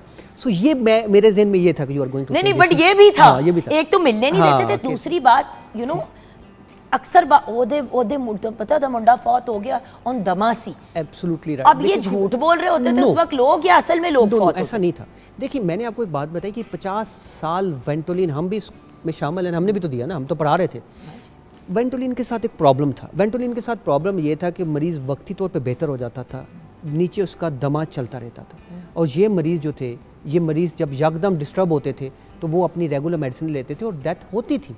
आप डेथ थोड़ा पीछे चले जाएं, ज़्यादा नहीं मैं कहूँगा, 10 साल पीछे चले जाएं, तो ये आपकी बात में बहुत वजन था। नहीं, 10 साल पहले लोग डरते बहुत थे। हाँ जी। लेकिन इतना ये सुनने को नहीं मिलता था। जब when I was younger, Irfan बहुत सुनता था। हर दूसरी मतलब जब भी किसी यंग डेथ की बात होती थी तो वो यूजुअली दमे से लेकिन रिलेटेड, इतनी और सा रुक गया। देखिए हमें भी तो इतनी काम प्रैक्टिस करते हुए टाइम हो गया। यूजुअली होती हैं, अब कम हो गई हैं। होती थी गाँव लेकिन देहातों में बहुत ज़्यादा ज़्यादा होती हैं। लेकिन आप उसको उसी गांव वाले बच्चे की मैं बात कर रहा हूँ ना, कि अगर आप उसको इनहेलर एक स्पेसर से दे दें, आप वो टाइम स्पैन बचा सकते हैं कि आपने उसको इमरजेंसी में लेके जाना है। तो दिस इज़ वेरी इंपॉर्टेंट। आप लोगों का बड़ा इसमें रोल है कि जी मीडिया बात करे कि ये इसकी टेक्निक है, इस तरह यूज़ किया जा सकता है। अब तो social media is the basic media आप लोगों का। आप लोग बात करते हैं, लोग सुनते हैं, उस पर अमल करते हैं बहुत ज़्यादा। ठीक है। सो डॉक्टर साहब, अगर हम अपनी गुफ्तगू को समेट के अपने व्यूअर्स को एक पैगाम दे दें, क्योंकि आप बात करें सिर्फ इनहेलर्स की। एक वक्त होता था जब गुफ्तगू करते थे तो टीके भी लगते थे, गोलियां भी दी जाती थी, इनहेलर भी दिया जाता था और फिर इमरजेंसी का भी दिया जाता था, तो इतना बड़ा बखेड़ा लगता था You are right, you are manage right, करना। बिल्कुल ऐसे। देखिए डॉक्टर साहब, मैं आपको हमेशा कहती हूँ कि अक्सर आप लोग ना एक बंदे को एक बीमारी के लिए फलां चीज दे देते हैं। अगर बंदा एक बीमारी से गुजरा होता है, वो उसको कोई और खुदा ना खासा बीमारी हो, तो एक इतना बड़ा पलंदा हो जाता है दवाइयों का और चीजें करने का। बंदा सारा दिन अब दवाइयां ही मैनेज करता रहे। ऐसा ही है। ये तो देखिए एक चीज़ को बड़ा कैटेगरिकली हमें कहना चाहिए कि इनहेलर लगने का मतलब ये नहीं है कि you are at the last stage, कि आपकी आखिरी स्टेज स्टार्ट हो गई। अक्सर मैं अपने मरीज से सवाल पूछता हूँ कि अगर आपको आँखों का मसला हो तो आप दवाई कहाँ डालते हैं? आँखों में। अगर आपको कान का मसला है तो दवाई कानों में डालते हैं। और ये मेरे उस्ताद मोहतरम का एक बड़ा इंपॉर्टेंट फिक्र है जो मरीज़ को कन्विंस करने के लिए मुझे बड़ा, जिसमें मैं इंपॉर्टेंट समझता हूँ। तो अगर आपका सांस का मसला है तो दवाई क्यों खाएंगे? वो दवाई जो आप खाएंगे वो आपकी अंतरियों में जाएगी, वहाँ से अब्जॉर्ब होकर जिगर से जाएगी, जिगर से फेफड़ों में जाएगी। इतना लंबा उसको जो कितने ट्रैवल घंटे करना लगेंगे ये इसको तो 2-4 घंटे लग जाएंगे। वो इनहेलर जो आप अभी लेंगे, अब सोचें एक सेकंड व्यूअर्स, एक सेकंड लम्हे के लिए सोचें। सांस अभी रुक रहा है, एक सेकंड ऐसे लग रहा है कि जैसे घंटों गुजर रहे हैं, क्योंकि जब सांस रुक रहा होता है ना व्यूअर्स, उससे पूछे जिसका साह रुक चुका है, बिल्कुल। आपको ऐसे लगता है कि आपके आंख के जो बॉल्स हैं वो फट के बाहर आपकी आंख से निकल आएंगे और आपके जैसे कि आपकी पसलियों के अंदर बंद हो कोई जाता है। सुइयां खोब रहा है। और इट इज द वर्स्ट। अपना सांस रोके ना थोड़ी देर के लिए, बिल्कुल तो ऐसे। सोचे कि ये 3 घंटे तक बंदा ये बर्दाश्त कर रहा है जब तक वो दवाई जा रही है। हाँ, बिल्कुल अगर एक चीज बंद हो रही है, अगर कोई इस तरह करके आपका गला पकड़ता है तो आप हाथ खुलवा देते हैं ना कि सांस ना रुके। तो ये वही रोल है जो आपका स्प्रे, वो एक इनहेलर की स्प्रे होती आप है। उसकी डोज देखें ना, तो डोज आप हैरान होंगे कि वो जो टैबलेट दे रहे हैं उससे 1000 गुना कम होती है, और वो डायरेक्ट जाके उस टारगेट जो ऑर्गन है उस पर लगती है। तो inhaler is the only treatment, inhaler ही इलाज है, और इससे घबराने की दवाइयाँ कोई खा के ज़रूरत नहीं। मैदा क्यों आपने अपना हाँ, साड़ना बिल्कुल है, सही अपने आपने जिगर कहा, के ऊपर बिल्कुल। भी असर डालना है, आपने अपने गुर्दों पे भी असर डालना है, बिल्कुल ऐसे ही। उसको उनको जरूरत नहीं है इसकी। हाँ जी, बिल्कुल। आपने ऐसे करके खड़च किया, वो डायरेक्ट आपकी सांस की लानी में गया और वो नालियां खुल गई और किसी जगह पे कोई चीज नहीं नहीं गई। जाएगी, बिल्कुल ऐसे। तो इनहेलर से घबराने की ज़रूरत नहीं है। सबसे इंपॉर्टेंट ये है कि अगर आपको डॉक्टर ने दमा डायग्नोस कर दिया है और इनहेलर एडवाइस कर दी है, तो उसका फॉलोअप उसी डॉक्टर से लिया जाए, और फॉलोअप पे जैसे वो एडवाइस करता है वो उसको फॉलो किया जाए।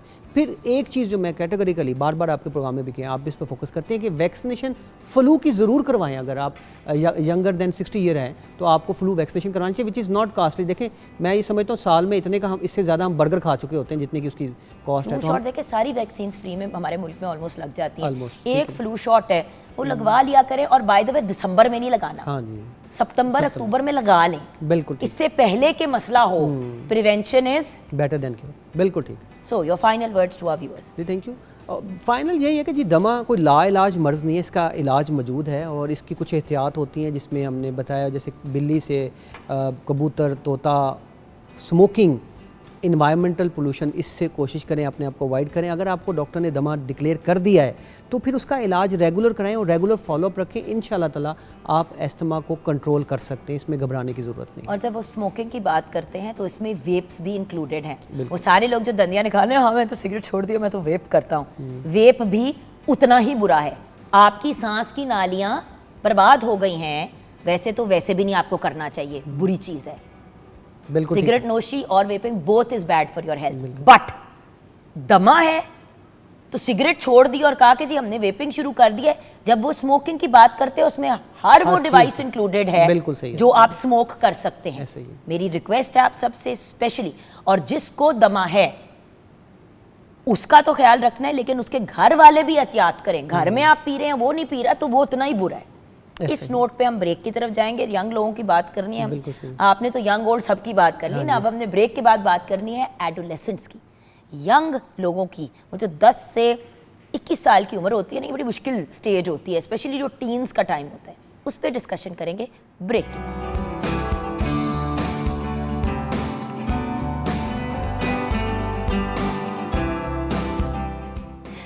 Welcome back from the break viewers. इस वक्त मेरे साथ 3 ऐसी अमेजिंग खूबसूरत गर्ल्स हैं जो सहेलियां भी हैं मेरी, और साथ साथ ऑफ कोर्स अपनी अपनी फील्ड में और ज़िंदगी की फील्ड में बहुत ही कामयाब हैं माशाल्लाह से।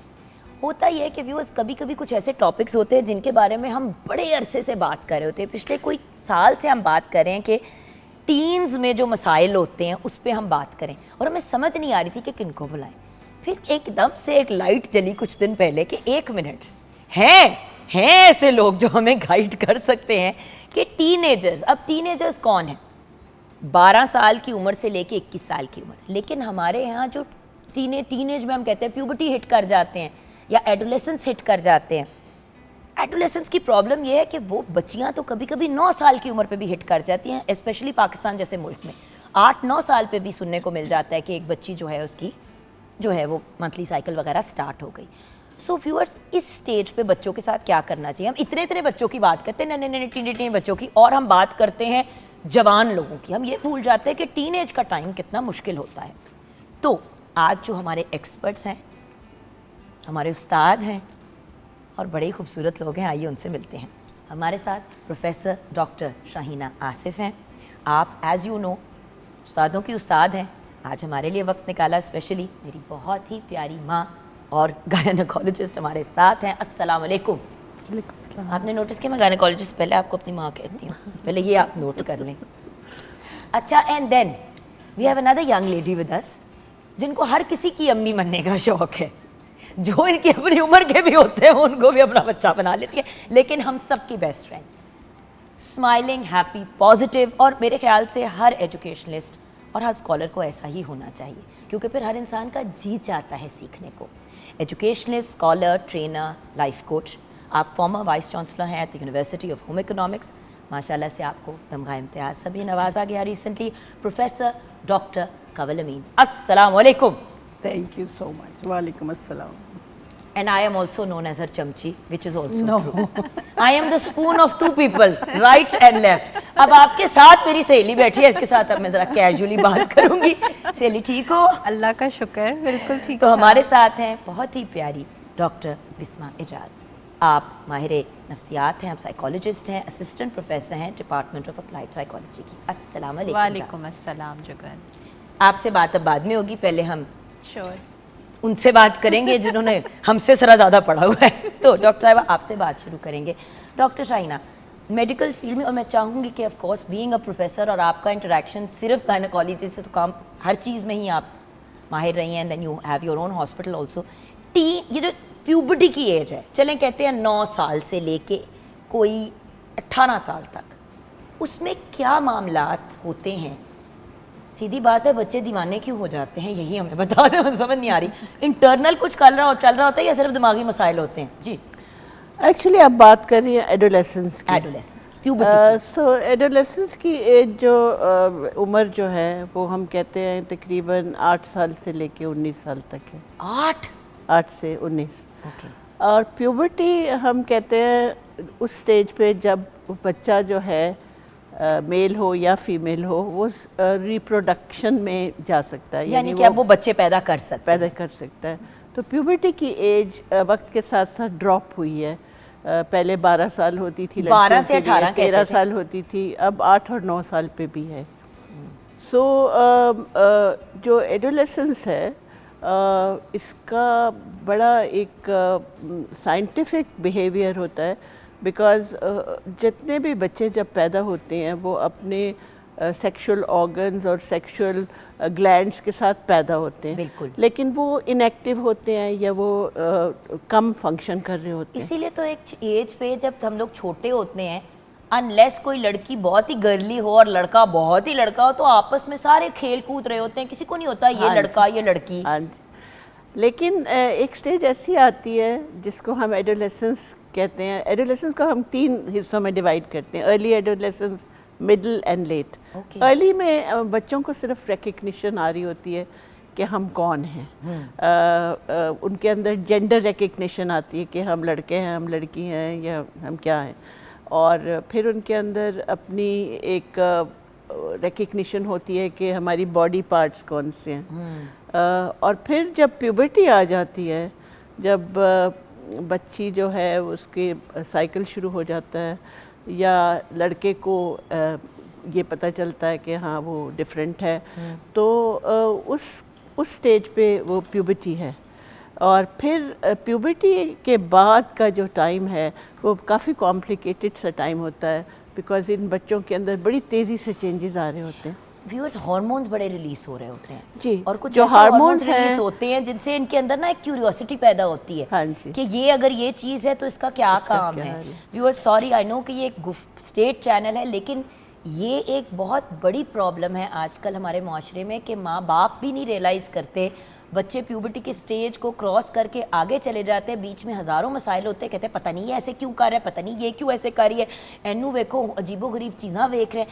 बात ये है कि उसको अंडरस्टैंड करके उनको तरीके से आगे लेके चलना होता है, और उसके लिए ये जानना कि जिस्म में क्या हो रहा है बड़ा ज़रूरी है। जी, हमारे बच्चों में एड्रिनल ग्लैंड्स होते हैं जो कि हमारी किडनीज़ के ऊपर होते हैं, और ये एड्रिनलिन और ये रिलीज़ करते हैं जो बच्चों को एक्साइट करते हैं। और फिर हमारे जो लड़कियों के हार्मोन्स हैं वो ईस्ट्रोजन ज़्यादा बन रहे होते हैं, और लड़कों के हार्मोन्स हैं टेस्टोस्टेरोन, वो एंड्रोजन्स जो हैं वो बन रहे होते हैं।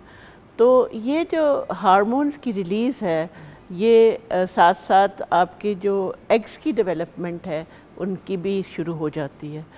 एग्स जितने भी लड़की या लड़के में होते हैं वो अपने साथ लेकर पैदा होते हैं, मगर वो डॉर्मेंट पड़े होते हैं, आराम से सोए होते हैं उन ऑर्गन्स के अंदर। और जब बच्चा एक प्यूबर्टी की एज पे पहुंचता है, लड़का या लड़की हो या लड़का हो, तो वो एग्स जो हैं वो एक डेवलपमेंटल स्टेज में आ जाते हैं और लड़कियों का साइकिल स्टार्ट हो जाता है और वो उसको फिर हम प्यूबर्टी कहते हैं।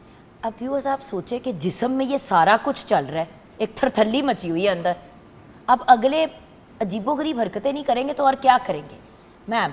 अब उस स्टेज पे बच्चे स्कूल और कॉलेजेस में होते हैं और आपने बहुत सी चीज़ें विटनेस की हैं, तो मैं आपसे ये जानना चाहूँगी कि मैम इस स्टेज पे ये जो एज ग्रुप है उसके अंदर आपने क्या चीज़ें विटनेस की हैं और आपके ख्याल से किन चीज़ों के बारे में माँ बाप को ज़रा अलर्ट रहना चाहिए? जी मैम। ये बड़ा एक संजीदा भी और हसास मौजू भी है, बहुत ही मुश्किल टॉपिक है ये। और समाजी तौर पर भी प्रॉब्लम ये है कि हम हर चीज़ को ना अंडर द कारपेट रखने का हमें बड़ा शौक़ है। हम बात अभी भी, मैं जिस नस्ल से ताल्लुक़ रखते हैं, जिस एज से, हम भी उसी एनवायरनमेंट से निकल के आए हैं जहाँ पर हमें कोई इस किस्म की कोई बात, कोई एजुकेशन कुछ भी नहीं है, तो खुद ही से बस गुजर रहे हैं और डील कर रहे हैं ना। बस पता चल गया चीज़ों का, किसी सहेली ने बता दिया, किसी बहन ने बता दिया, और अक्सर गलत चीज़ें भी पता चलती हैं दूसरों से। एग्जैक्टली लेकिन अब इस दौर में हो क्या रहा है कि एक्सपोजर जो है ना थ्रू सोशल और डिजिटल मीडिया, वो अनप्रेसिडेंटेड है एंड अनकंट्रोलेबल है। अब एक तरफ उन बच्चों को हर किस्म की सही गलत एक्सेस मिल रही है, ठीक है, जो काबिल एतराज़ जो हम कहते हैं, और दूसरी तरफ बहुत काबिल एतराज़ और नाकाबिल बर्दाश्त जी, और दूसरी तरफ उनको कोई गाइडेंस नहीं है, ना समाजी ना नफ्सियाती। नतीजा क्या है, एक दफ़ा बल्कि बड़ा अच्छा मुझे कमेंट लगा कि उस एज के लोग आपस में एक दूसरे से वो इन्फॉर्मेशन शेयर कर रहे हैं जो किस दूसरे को भी नहीं पता, वो भी गलत दे रहा है। तो सिंस याद नहीं है जब हम लोग छोटे होते थे तो बैठ के, मुझे याद है कनेड के वहां पे बैठ के ना नान चने और समोसा चने में तोड़ के ना नान के साथ खा रहे और अपने बता रहे हैं ना एफए में कि यार ये होता है, ये होता है, और सारी बातें अल्लाह की कसम डॉक्टर साहबा गलत थी सारी बातें। यही कह रही हूँ, तो इक्वली इल इन्फॉर्म्ड जिसे कहते हैं ना वो लोग, वो उस मसले को या अपनी सिचुएशंस को डिस्कस कर रहे हैं। अब मेरे ख्याल में इसको अगर हम प्रॉबेबली घर से अगर शुरू करें तो पेरेंट्स का, ये बाप है अगर, तो वो बेटे के साथ अपना इंटरेक्शन रखे एक अंदाज में, एक थोड़ा सा जिसे हम कहते हैं ना रिस्पेक्ट के नाम पर भी, कि कैसे बात की जाए बच्चों से। They need guidance, they need to know themselves, they need to know the issues. देखिए आप 3 बेटों की माँ है, मगर तीनों के तीनों बाअदब, रिस्पेक्टफुल, कुछ मीडिया में कुछ दूसरा काम कर रहे हैं। I am not going to get into who and what because that's not what our show is about, लेकिन because you are also mother of 3 boys, मैंने आपको देखा आपने डील सबसे ज़्यादा लड़कियों के साथ किया। होम इकोनॉमिक्स में ही लड़कियाँ, एटलीस्ट उसकी जब हम स्पेसिफिकली, वैसे आपने इतनी जगह पे, बट होम इकोनॉमिक्स, बट आपने जिस खूबसूरत अंदाज में अपने बेटों को भी रेज़ किया है, तो क्या आपने भी बिल्कुल यंग एज पे प्यूबर्टी पे उनसे गुफ्तगू करनी शुरू कर दी थी? मैंने कुछ थोड़ा सा फ्रेंडली इस तरह से रखा हुआ था कि वो मेरे से शेयर कर सकें, एटलीस्ट वो एजुकेशन में पढ़ते थे, तो उसमें एक इनडायरेक्टली या डायरेक्टली के what kind of state of mind they are, कि हो क्या रहा है, चल क्या रहा है, तो उसमें सिंपल ही होता था, ऐसे ही हंसी मजाक भी क्या चल रहा है, कोई चक्कर वक्कर तो नहीं है, ये वो इस तरह से, ताकि कुछ सिचुएशन। और उसका मुझे दूसरा ये कि मैं यूजुअली वॉक करते हुए या शाम को बच्चों के साथ, इनके साथ ना, तो वो एक इनफॉर्मल से इनडायरेक्ट से मैनर्स में I would talk to them कुछ डिफरेंट चीज़ें। दूसरा ये कि मेरा ख्याल है उनके फादर जो थे, तो मैंने कोई बहुत ज़्यादा, ज़ाहिर है हम भी उसी नस्ल से ताल्लुक़ रखते हैं, तो ओपन नहीं होते हैं, but the father was there to talk to them and वो उस पे लगे रहे। फर्क पड़ता है ना मैम, देखिए बेटियों के साथ कम से कम माँ, और सच्ची बात है आजकल के ज़माने में कौन सी कोई ऐसी वाहियात बात हो रही है, बात तो एक बॉडी और अपने आप को अंडरस्टैंड करने की। मैं आपके पास 1 मिनट दूँगी, इधर I come back to doctor Shahina. जब बच्चों की बात है तो माशाल्लाह you are the mother of daughters, 3 daughters, 3 beautiful, जिनमें से इक्का दुक्का से मेरी भी दोस्ती है। तो मुझे ये बताइए कि your daughters also, well some came into this line of work also medicine के, उनके अंदर आपने, क्योंकि देखिए आप टेक्निकली तो उसी जनरेशन से ना जहाँ पे ये बातें नहीं होती थी, I seen you communicate with your daughters, आपकी बड़ी ओपन रिलेशनशिप है, तो क्या प्यूबर्टी जब उन्होंने हिट की तो आपने उनके साथ एक ओपन डायलॉग किया था? नॉट नेसेसरीली जैसे करना चाहिए, बिकॉज मैं खुद भी एक कंजर्वेटिव से घर से थी, और एज अ डॉक्टर भी मैं इतनी बिज़ी थी कि मेरे ख्याल है मैंने अपनी बच्चियों को जिस तरीके से गाइड कर सकती थी मैंने नहीं किया। लेकिन मुझे इतना एहसास ज़रूर था कि मैंने उनको लुक आफ्टर कैसे करना है। और मेरी कोशिश होती थी कि मेरे घर की इन्वायरमेंट में जो मेल मेंबर्स हैं या फीमेल मेंबर्स हैं वो मेरे बच्चों पे कैसे अफेक्ट कर रहे हैं। ये बहुत इम्पॉर्टेंट है कि आपके अपने घर में जो रिश्तेदार हैं, नौकर हैं, चौकीदार हैं, जिनको आप एक अपने बच्चों को उनको पर छोड़ कर जाते हैं, क्या वो उन बच्चों के साथ फेयर है या नहीं। ये बहुत आपने सही बात कही। देखें, हम लोग हमेशा कहते हैं स्टाफ पे बहुत नज़र रखनी चाहिए, लेकिन viewers I am really sorry, हम एक ऐसे ही माशरे में, एक ऐसी ही दुनिया में रहते हैं जहाँ पे चचा, मामू, मेल रिलेटिव्स भी कभी ज़्यादती कर जाते हैं। बहुत से ऐसे केसेस सामने आते हैं। एंड आई एम सॉरी, ये बात इसलिए कह रही हूँ एक अवेयरनेस के पॉइंट ऑफ व्यू से। हम लोग ना बिल्कुल, लोगों को अवेयरनेस, आपको पता है डॉक्टर साहिबा, उस स्टेज पे मिलती है जिस वक्त तक कोई हादसा हो चुका होता है।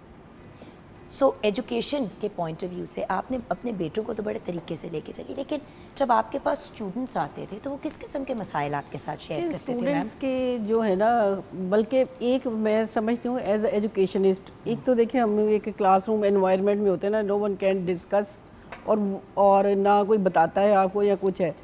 मेरा ये ख्याल है कि एक एतमाद जो है ना एक उस्ताद को, और ख़ास तौर पर अगर मैं अब फ़ीमेल हूँ तो मैं फ़ीमेल को एटलीस्ट कंफर्टेबल होना चाहिए कि अगर मुझे किसी किस्म का कोई इशू, हार्मोनल चेंजेस की वजह से जो बिहेवियरल इश्यूज़ आते हैं, जो कॉग्निटिव इश्यूज़ आते हैं, तो उसमें एक मैंने तो ये देखा था कि अगर आप कुछ भी अपना डिस्कस करना चाहते हैं, एक तो आपको हमें भी एज अ टीचर इंट्रूड नहीं किसी की प्राइवेसी में करना, लेकिन अगर उनको कुछ चीज़ें, कुछ मैटर्स डिस्टर्ब कर रहे हैं उनकी पर्सनल लाइफ में, पर्सनल ग्रोथ में, तो आई वुड ऑलवेज टेल कि आप मेरे साथ अलग से, इफ़ यू नीड, अगर आप फील अ नीड, अगर आपको ज़रूरत महसूस हो रही है तो आप मेरे साथ डिस्कस करें, आ जाए तो। लेकिन फिर भी पर्सनल अदरवाइज जो समाजी मसाइल हैं वो डिस्कस वो कर लेते हैं, लेकिन इस तरह की जो अपनी जो इंटरनल सिचुएशंस हैं वो नहीं करते, लेकिन वो आपको उनके बिहेवियर्स में एबनॉर्मेलिटीज़ नज़र आती हैं।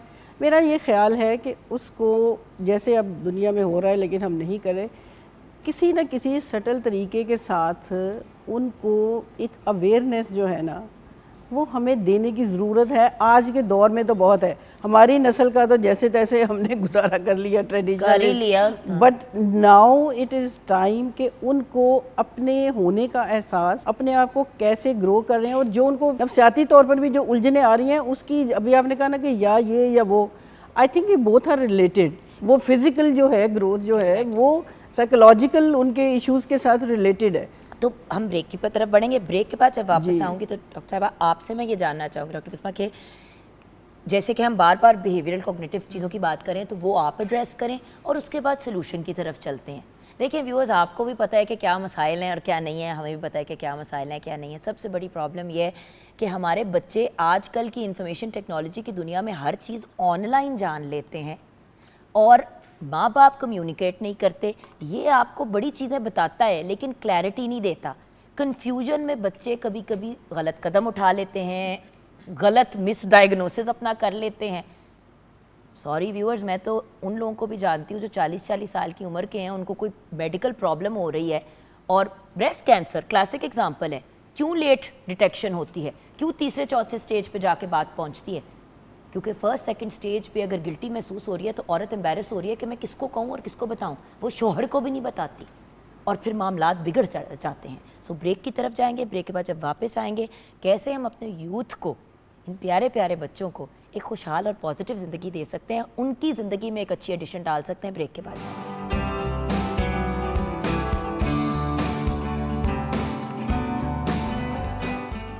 Welcome back from the break, viewers. We have with us Professor Dr. Shahina Asif, Professor Dr. Kawal Amin and Dr. Bisma Ejaz. Doctor साहिबा, आपको कम बोलने का मौका दूंगी। आज कुछ ऐसे प्यारे प्यारे लोग हैं कि सहेली को समझना पड़ेगा। It's my honor लेकिन to sit with them. मेरी जान, मुझे ये बताइए कि साइकोलॉजिकली नफ्सियाती मसाइल क्या होते हैं इस एज पे?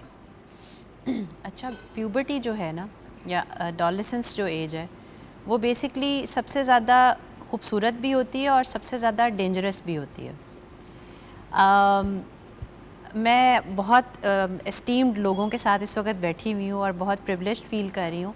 डॉक्टर शाहीना ने बहुत अच्छे तरीके से प्यूबर्टी को एक्सप्लेन किया। डॉक्टर कंवल साहिबा ने स्टूडेंट्स के साथ जिस तरह से रिलेट किया जाता है वो बताया। I am also a teacher and a mommy of a boy and a girl also. हाँ जी, आपने तुम मेरा बैलेंस चेक करो Bisma. Girls boys girl and both. No because जान मैं एक बात बताऊं, हम लोग हमेशा बैठ के बात कर, मैंने बड़ी दफ़ा लोगों से बात की है, बट जो यंगर लॉट है ना हमारा, जो खुद भी जो बहुत इंटेलिजेंट है, the young lot, I love them, लेकिन जो लाइफ एक्सपीरियंस आपको सिखाता है वो किताब नहीं सिखा सकती Bisma.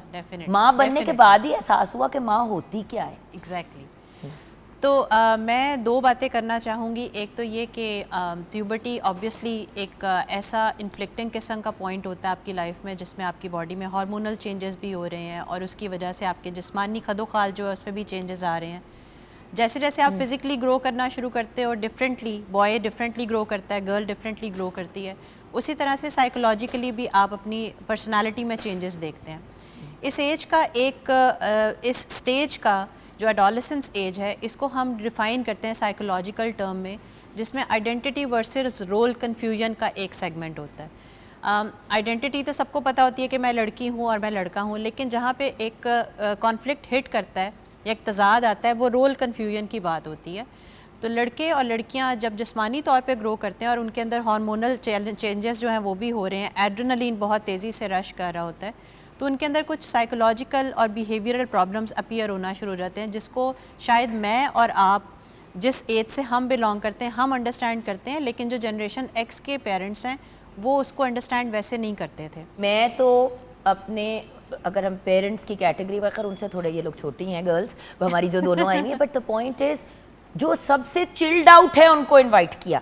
Yes. Can you imagine? It's taken me 1 year to find a panel that I can invite, Bisma. क्योंकि मॉम्स भी तो वो हो ना जो अंडरस्टैंड करें। तो इस वक्त हमारे सामने जो मदर्स बैठी हैं ये वो relaxed and chilled out mothers हैं, जिनको हम कहते हैं ना कि जरा मॉडर्न वाली मॉम्स हैं उस वक्त की। अभी भी अगर मैं मामा के सामने भी बात करूं, मेंस्ट्रुअल साइकिल भी की भी तो बिस्मा जूता उठा लेती है, कि भी करने वाली बात है। आप सही कह रहे हो। कहने को तो एक चीज़ ही है ना जिससे आप गुजरते हैं। तो हम जिस एडोलेसेंस एज से गुजरे थे, हमारा तो बहुत ट्रॉमेटिक एक्सपीरियंस रहा, मेरा भी और डेफिनेटली शायद आपका भी रहा होगा। मेरा तो अभी भी ट्रॉमेटिक टाइम हमारा भी, लेकिन खैर आपका भी, बिकॉज हम लोग we were not allowed to talk about anything. It was considered to be कि जी ये बहुत पर्सनल है और इसके ऊपर ओपनली बात नहीं करनी चाहिए, शर्म करो, लिहाज करो, ये कोई बात है करने वाली। तो हमें डेली इस तरह की बातें सुनने को मिलती थी। दिमाग खराब हो गया तुम्हारा, और अल्लाह का शुक्र है आज तक वो बात कंटिन्यू करती है। दिमाग खराब है तुम्हारा। तो हम जो हैं, और ये माशाल्लाह यंग लेडीज़, इन्होंने अपने बच्चों को अवेयरनेस दी है right on the time when it was needed. जिस एज में जिस तरह से बात करने की ज़रूरत थी वैसे की है। इस वजह से हमारे बच्चे जो हैं वो शायद उतने अनग्रूम नहीं है जिस तरह के बाकी लोगों के बच्चे हैं। अब इन बच्चों के साइकोलॉजिकल प्रॉब्लम्स क्या होते हैं? नंबर 1, उनकी सेल्फ एस्टीम जो है वो बहुत ज़्यादा हर्ट हो जाती है इस वक्त, बिकॉज उनको टोटली जज किया जा रहा होता है। एहसास कम तरीका शिकार हो जाते हैं। हाँ, और वो ये एहसास रखते हैं इस चीज़ में कि पता नहीं दूसरा मेरे बारे में क्या सोच रहा है, दूसरा मेरी बात को कैसे अंडरस्टैंड कर रहा है, और वो एक एम्बैरेसमेंट का शिकार होना शुरू हो जाते हैं वक्त से पहले ही। इसलिए उनके अंदर एक चीज़ जो है उसको होल्ड करती कि नहीं, I will be judged here, इसलिए मुझे यहाँ पे बात नहीं करनी चाहिए, मैं गलत परसीव कर लिया जाऊँगा।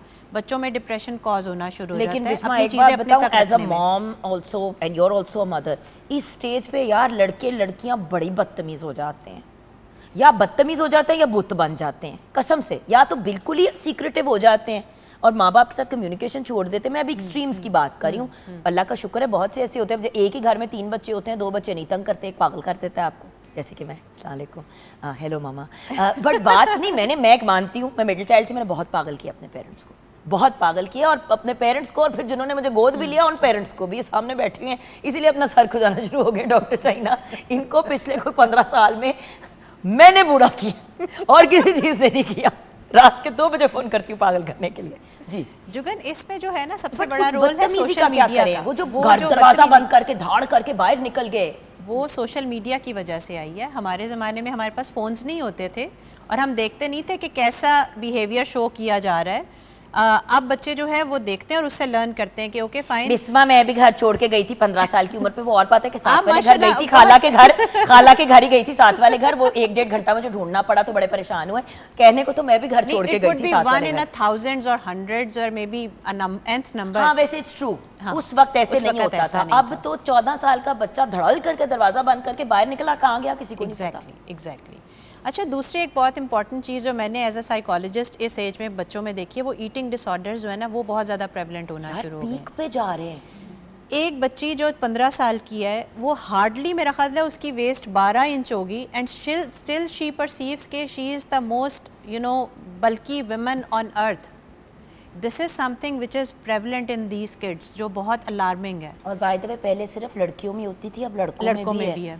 अब लड़कों में बहुत ज़्यादा ये बढ़ गया। Again credit goes to social media. Depression, anxiety अब हम बच्चों में बहुत देख रहे हैं, लर्निंग डिसेबिलिटीज़ बड़ी देख रहे हैं। खैर शायद वो हमेशा से एग्जिस्ट करती थी, पता अब हमें चला है कि वो क्या है। डॉक्टर साहिबा मुझे मसले का हल दें, हम क्या करें from a medical perspective, from a parental पे। क्यों मैं डॉक्टर शाहीना के पास लेके आऊँ अपनी बेटी को ये समझाने के लिए कि उसकी मेंस्ट्रुअल साइकिल क्या है, मैं खुद क्यों नहीं समझा रही। एक्चुअली हमारे एजुकेशन सिस्टम में कुछ चेंजेस की ज़रूरत है।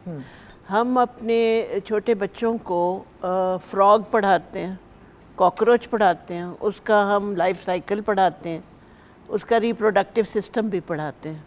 हम इंसान का क्यों नहीं पढ़ा सकते? उसमें थोड़ी सी चेंज होनी चाहिए। आप उसको बड़े प्रोटेक्टिव अंदाज में उन्हें बता सकते हैं। जो नॉलेज आपका टीचर या आपका माँ बाप देगा आपको, वो सोशल मीडिया में तो आपको पता नहीं क्या क्या नॉलेज मिलता होगा, एक चीज़। और दूसरी चीज़ यह है कि जो बच्चे हैं वो इनक्विजिटिव होते हैं, बहुत ज़्यादा इस स्टेज पे इनक्विजिटिव होते हैं, और उनकी इनक्विजिटिवनेस के साथ साथ उनकी जो बॉन्डिंग पेरेंट के साथ है वो ख़त्म हो रही होती है। एक छोटा बच्चा जो है हर वक्त माँ को माँ माँ बाप बाप, वो बॉन्डिंग उसकी चेंज हो रही होती है और उसने अपने आप को रिकग्नाइज करना शुरू करता है बच्चा, और उसकी बॉन्डिंग जो है उसके फ्रेंड्स और उसके लाइक माइंडेड लोग जो हैं वो हो रहे होते हैं। आपने देखा होगा, और आप मुझे बैक करेंगे इस बात पे, कि सुसाइडल रेट और अटेम्प्ट टू सुसाइड बहुत ज़्यादा है एडोलेसेंट प्राइम में, and they need a lot of help. अगर उनकी अंडरस्टैंडिंग बेहतर होगी, अगर माँ बाप की भी अंडरस्टैंडिंग उनकी तरफ बेहतर होगी, तो हम कह देते हैं हम जब छोटे थे हम ऐसे नहीं थे, हम जब छोटे थे तो चांद पे आदमी भी नहीं गया था, टीवी भी नहीं था, मोबाइल भी नहीं था। फर्स्ट टाइम जब हमने मोबाइल देखा था तो हम उस वक्त काफी बड़े। बुरा ना बनाइएगा, आपके जमाने में टीवी था। पता नहीं क्या था, क्या नहीं था, इतना पुराना नहीं है। आप मामा से छोटी हैं और मामा के घर में टीवी था, तो मुझे ये ना कहें कि टीवी नहीं था। ओके, मैं कितने तुसी निकल गए हो माँ जी। लेकिन हमारी चीजें उनसे बहुत फर्क है। लेकिन होता था एक बंदे के घर में टीवी होता था, गाड़ी में सारा मोहल्ला वहाँ पे जाके टीवी देखता था। गाना सुनते हैं बच्चे, उसको स्विच ऑफ करके कुछ और लगा देते हैं। उनके कपड़े पहनने का तरीका फर्क है। होती थी, कभी बंदा जाके बंद करने की कोशिश करता तो जूता पड़ता था। आजकल मेरा बेटा गाड़ी में हमजा सन बैठते कहता है हमजा बैठते मामा आप ना कर लगाना, मैं लगा रहा हूँ। हम यार बच्चे जरूरत है तुम लोगों की, कौन हो तुम लोग? मैं चुप हो जाती हूँ, फिर मैंने कहा बाप संभाल लेगा बाद में। सो हमें अंडरस्टैंडिंग की बहुत ज़्यादा ज़रूरत है, पेरेंट्स को बहुत मेहनत की ज़रूरत है। But on the other hand आजकल के पेरेंट्स, दोनों पेरेंट्स काम कर रहे होते हैं अक्सर, बिकॉज सोशल लाइफ और इकोनॉमिकल लाइफ इतनी मुश्किल है आजकल कि हर घर में तकरीबन दोनों पेरेंट्स काम कर रहे होते हैं, चाहे वो लोअर सोशियो इकोनॉमिक ग्रुप है या हायर सोशियो इकोनॉमिक ग्रुप है, दोनों में पेरेंट्स अवेलेबल नहीं होते। Who is the child learning from? Servants बच्चा। Or sometimes when a little girl has a problem and she's become puberty हो गया, तो उसको कौन बता रहा होता है? स्कूल की आया, स्कूल की एक नर्स जो कि खुद आधी सी ज़्यादा एजुकेटेड नहीं होती, या कोई टीचर, या कोई और उसकी फ्रेंड या उसकी फ्रेंड की अम्मी। आई अंडरस्टैंड कि देखिए जो बात माँ समझाएगी या बाप समझाएगा उससे बेहतर कोई नहीं, जो कि सच्ची बात है, कोई नहीं। लेकिन आपने जो एक बात की ना डॉक्टर साहिबा, मैं ज़रा बताती हूँ। मैं ना जब जिस स्कूल में पढ़ी हूँ, बड़ा एक मॉडर्न और बड़ा हाई फाई स्कूल उस वक्त के हिसाब से था। अब ये मैं आपके पास आ रही हूँ, मैं बीइंग एन एजुकेशनिस्ट, टीचर्स ने एक क्लास थी जिसमें उन्होंने हमें रिप्रोडक्शन सिखानी थी। उसके लिए बाकायदा एक परमिशन लेटर बना, परमिशन लेटर गया सारे के सारे माँ बाप को। 30 लोगों की क्लास में, आप बताएं डॉक्टर साहिबा, आपका तो बहुत एक्सपीरियंस है पेरेंट्स एंड स्टूडेंट्स के साथ, कितने माँ बाप ने हाँ लिख के भेजा होगा? 30 में से मैं भी 2 4 6 टोटल 6 बच्चियों की माओ ने, ऑल गर्ल्स स्कूल था और bye the way all girls school था, ये भी नहीं था कि लड़के भी साथ में बैठे, और आके सिखाना भी एक खातून ने था, बायोलॉजी की टीचर ने था, हमें रिप्रोडक्शन बताना था।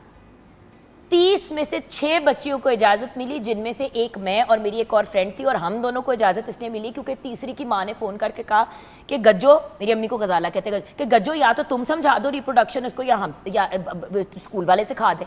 तो मामा ने कहा ओके, वैसे बात तो ठीक है, लेकिन ऐसा क्यों है डॉक्टर साहिबा? आज भी यही प्रॉब्लम है। देखिए आज कोई नहीं साइन करता, मैं बात कर रही हूँ 25-30 साल 30 साल पुरानी, जब मैं 10-12 साल की थी। मेरा ख्याल है आज प्रॉब्लम और ज़्यादा पेचीदा हो गया है। क्यों? थोड़ी सी अगर कोई इस किस्म की मूवमेंट होती है, साथ ही कहीं से कोई खबर निकलती है, साथ ही वो सोशल मीडिया पे जाती है और एक केओस क्रिएट हो जाता है कि पता नहीं हमारे बच्चों को ये क्या करने लगे और क्या करवाने लगे, तो मेरे ख्याल में ये पहले से भी ज़्यादा मुश्किल हो गया है।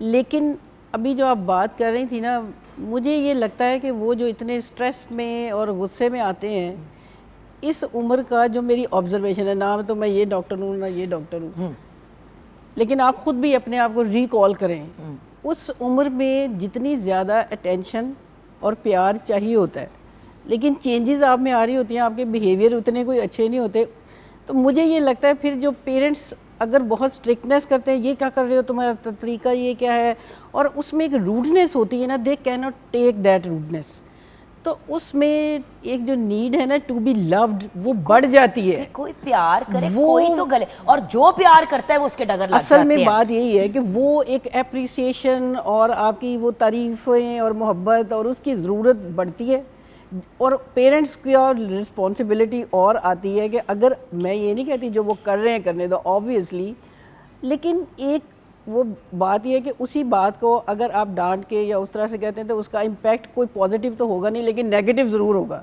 लेकिन अब ये ज़रूर दौर है कि आप समझें और उनको प्यार से एक अंडरस्टैंडिंग डेवलप करके, बिहेवियर जो नहीं ठीक है कि आपको इस बात को आप यूँ भी कह सकते थे, तो बच्चे को एक तो वो एक understanding and to be loved वो पैदा करे। वो फ्रिक्शन जो आती है ना, वो डांट डपट से वो उस उम्र में बढ़ जाती है, तो एक तो उसमें ज़रूर। दूसरा ये कि जो आप कह रहे हैं ना फ़ोनों पे सब मिल जाता है, yes it is a good thing कि वहाँ पर बड़े क्रेडिबल सोर्सेज भी हैं, लेकिन ये जो एक गाइडेंस है, लेकिन क्लियर कौन करेगा कि दैट इज़ द प्रॉब्लम ना, कि कितने पेरेंट्स हैं जिनको खुद पता है कि ये रिलायबल रिसोर्सेज हैं, ऑनलाइन मौजूद हैं, चलो बच्चों को हमें कुछ हेजिटेशन हो रही है, ये एक दे दिया जाए लिंक्स हैं कि आप ज़रा थोड़ा खुद से लर्न कर लें, अपनी प्राइवेसी में कर लें। हमें अपना, मैं ये समझती हूँ कि शर्म हया एक चीज़ है और अपनी जेंडर के बारे में शर्मिंदा होना दूसरी चीज़ है। हम ज़्यादा ना उनको गडमड किया हुआ है कि पता नहीं ये क्या है, और इसको तुम लड़की हो तो इसलिए मसला है, तो ये इसलिए प्रॉपरली एजुकेट किसी ना किसी लेवल पे और ग्रेजुअली हर एज के हिसाब से और उस साइकिल से, जैसे डॉक्टर साहबा कह रहे हैं, अगर हम लड़के हैं थोड़ा पहले उनको प्रिपेयर करें। I have seen a very close example जिसमें मदर भी ट्रॉमा में चले गए और बच्ची भी, कि वो it was earlier than expected age. तो ये सारी जो सिचुएशंस है ना, उनको डील करना ये बड़ा एक अहम है। मसला ये है कि अभी मैं डॉक्टर साहब से बात कर रहे थे पीछे बैठे हुए, कि हम ना एक अजीब व गरीब किस्म की कौम है जो डुअलिटी का शिकार है। जब हम स्टैटिस्टिक्स देखते हैं, गूगल की सर्चिंग बिहेवियर जो इंटरनेशनली रिपोर्ट होते हैं, तो पाकिस्तानीज़ काफ़ी हायर आते हैं काबिल एतराज़ मवाद देखने में, लेकिन जहाँ पे इल्मी लिहाज से, तालीमी लिहाज से, समाजी लिहाज से हमें ज़रूरी जितनी एजुकेट करने की ज़रूरत है, वहाँ पे हम कहते हैं कि नहीं ये तो बड़ा हमारी तबाही हो जाएगी, ये क्या हो जाएगा। तो एक तवाज़ुन हम दोनों ही सूरतों में खोए हुए हैं, उसको कुछ ना किसी लिहाज से कायम करना जो है बहुत वो, उस पर कम अज़ कम हम उसको अवेयरनेस या इसको एहसास तो करें कि ये कितना इम्पोर्टेंट है। अच्छा, आपने बिल्कुल सही बात की कि ये एक बड़ी ही इम्पॉर्टेंट चीज़ है व्यूअर्स, है कि अब we talk about doctor Kanwal, तो इनके साथ ना मेरा हमेशा आपके साथ it's a more recent bonding, but I turn to you when I'm confused about something or whatever when it comes to dealing, लेकिन being a mother myself, हम सब 18 साल के हो गए, और व्यूअर्स ऑनेस्टली मेरा कभी कभी दिल चाहता है मैं पब्लिकली उसको 100 बंदे के सामने खड़ा करके उससे माफ़ी मांगूं, क्योंकि मैंने उसको 13 से लेके 17 साल की उम्र तक इतना डांटा है और इस चीज़ का एहसास नहीं किया कि वो कितने हार्मोनल चेंजेस से गुजरा था। अल्लाह का शुक्र है कि कोई 1.5 साल पहले दिमाग की 2-4 बत्तियां जली और मुझे एहसास हुआ कि क्या कर रही हो, सारा इसी से तुम गुजरी थी और इससे कई गुना ज्यादा पागल दीवानी तुम थी। तो जरूरी है कि अपने बच्चे को टॉर्चर करो। हो सकता है मेरे बच्चे भी देखें अम्मा आप क्या वहाँ पे बैठ नहीं, के कह रही आपके बच्चे तो फिर पीछे आपकी बड़ी तारीफ करते हैं, आप भी हमें बड़ी पता है। डांटती नहीं, मैंने भी डांटा है, मैं बिल्कुल नहीं कहूंगी कि मैंने नहीं डांटा। नहीं, लेकिन आपका कॉन्टेक्स्ट फरता देखे, हाँ। छोटी छोटी बात पे हाँ। उसको पिन पॉइंट करना, लोगों के सामने कह देना, भाई यही तो एज है जिसपे Exactly. लोगों के सामने नहीं मना करना। Exactly. खैर, हम ब्रेक की तरफ चलते हैं, ब्रेक के बाद वापस आएंगे, किचन में नजर डालेंगे, आप हमें बताएंगे कि व्हाट टू डू और आप लोगों की क्लोजिंग स्टेटमेंट्स, छोटी सी नन्ही सी ब्रेक के बाद।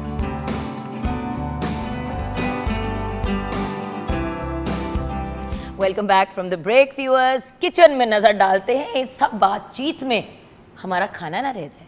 बिल्कुल palak paneer with boiled rice ready है बिल्कुल। By the way, palak paneer a very healthy thing to feed your children.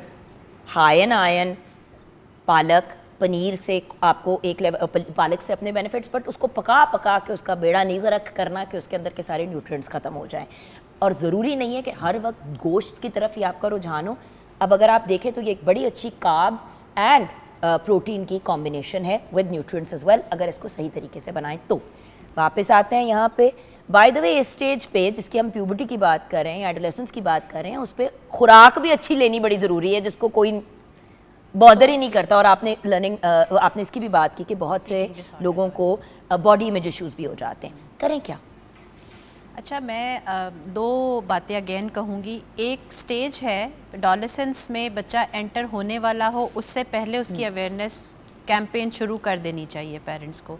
जैसे आज से 20 साल पहले, 3 साल पहले, कुछ डेकेड्स पहले प्यूबर्टी की जो एज थी that use to start from 12 और 13 ऑनवर्ड्स, लेकिन हम अब देख रहे हैं कि ये पीछे आती जा रही है। जैसे डॉक्टर शाहीना भी जिक्र किया, 7 साल की उम्र पे। Exactly. हसन 7 साल में का क्या है। होता है? आई कांट टेल यू, रो रो के उसका हाल खराब।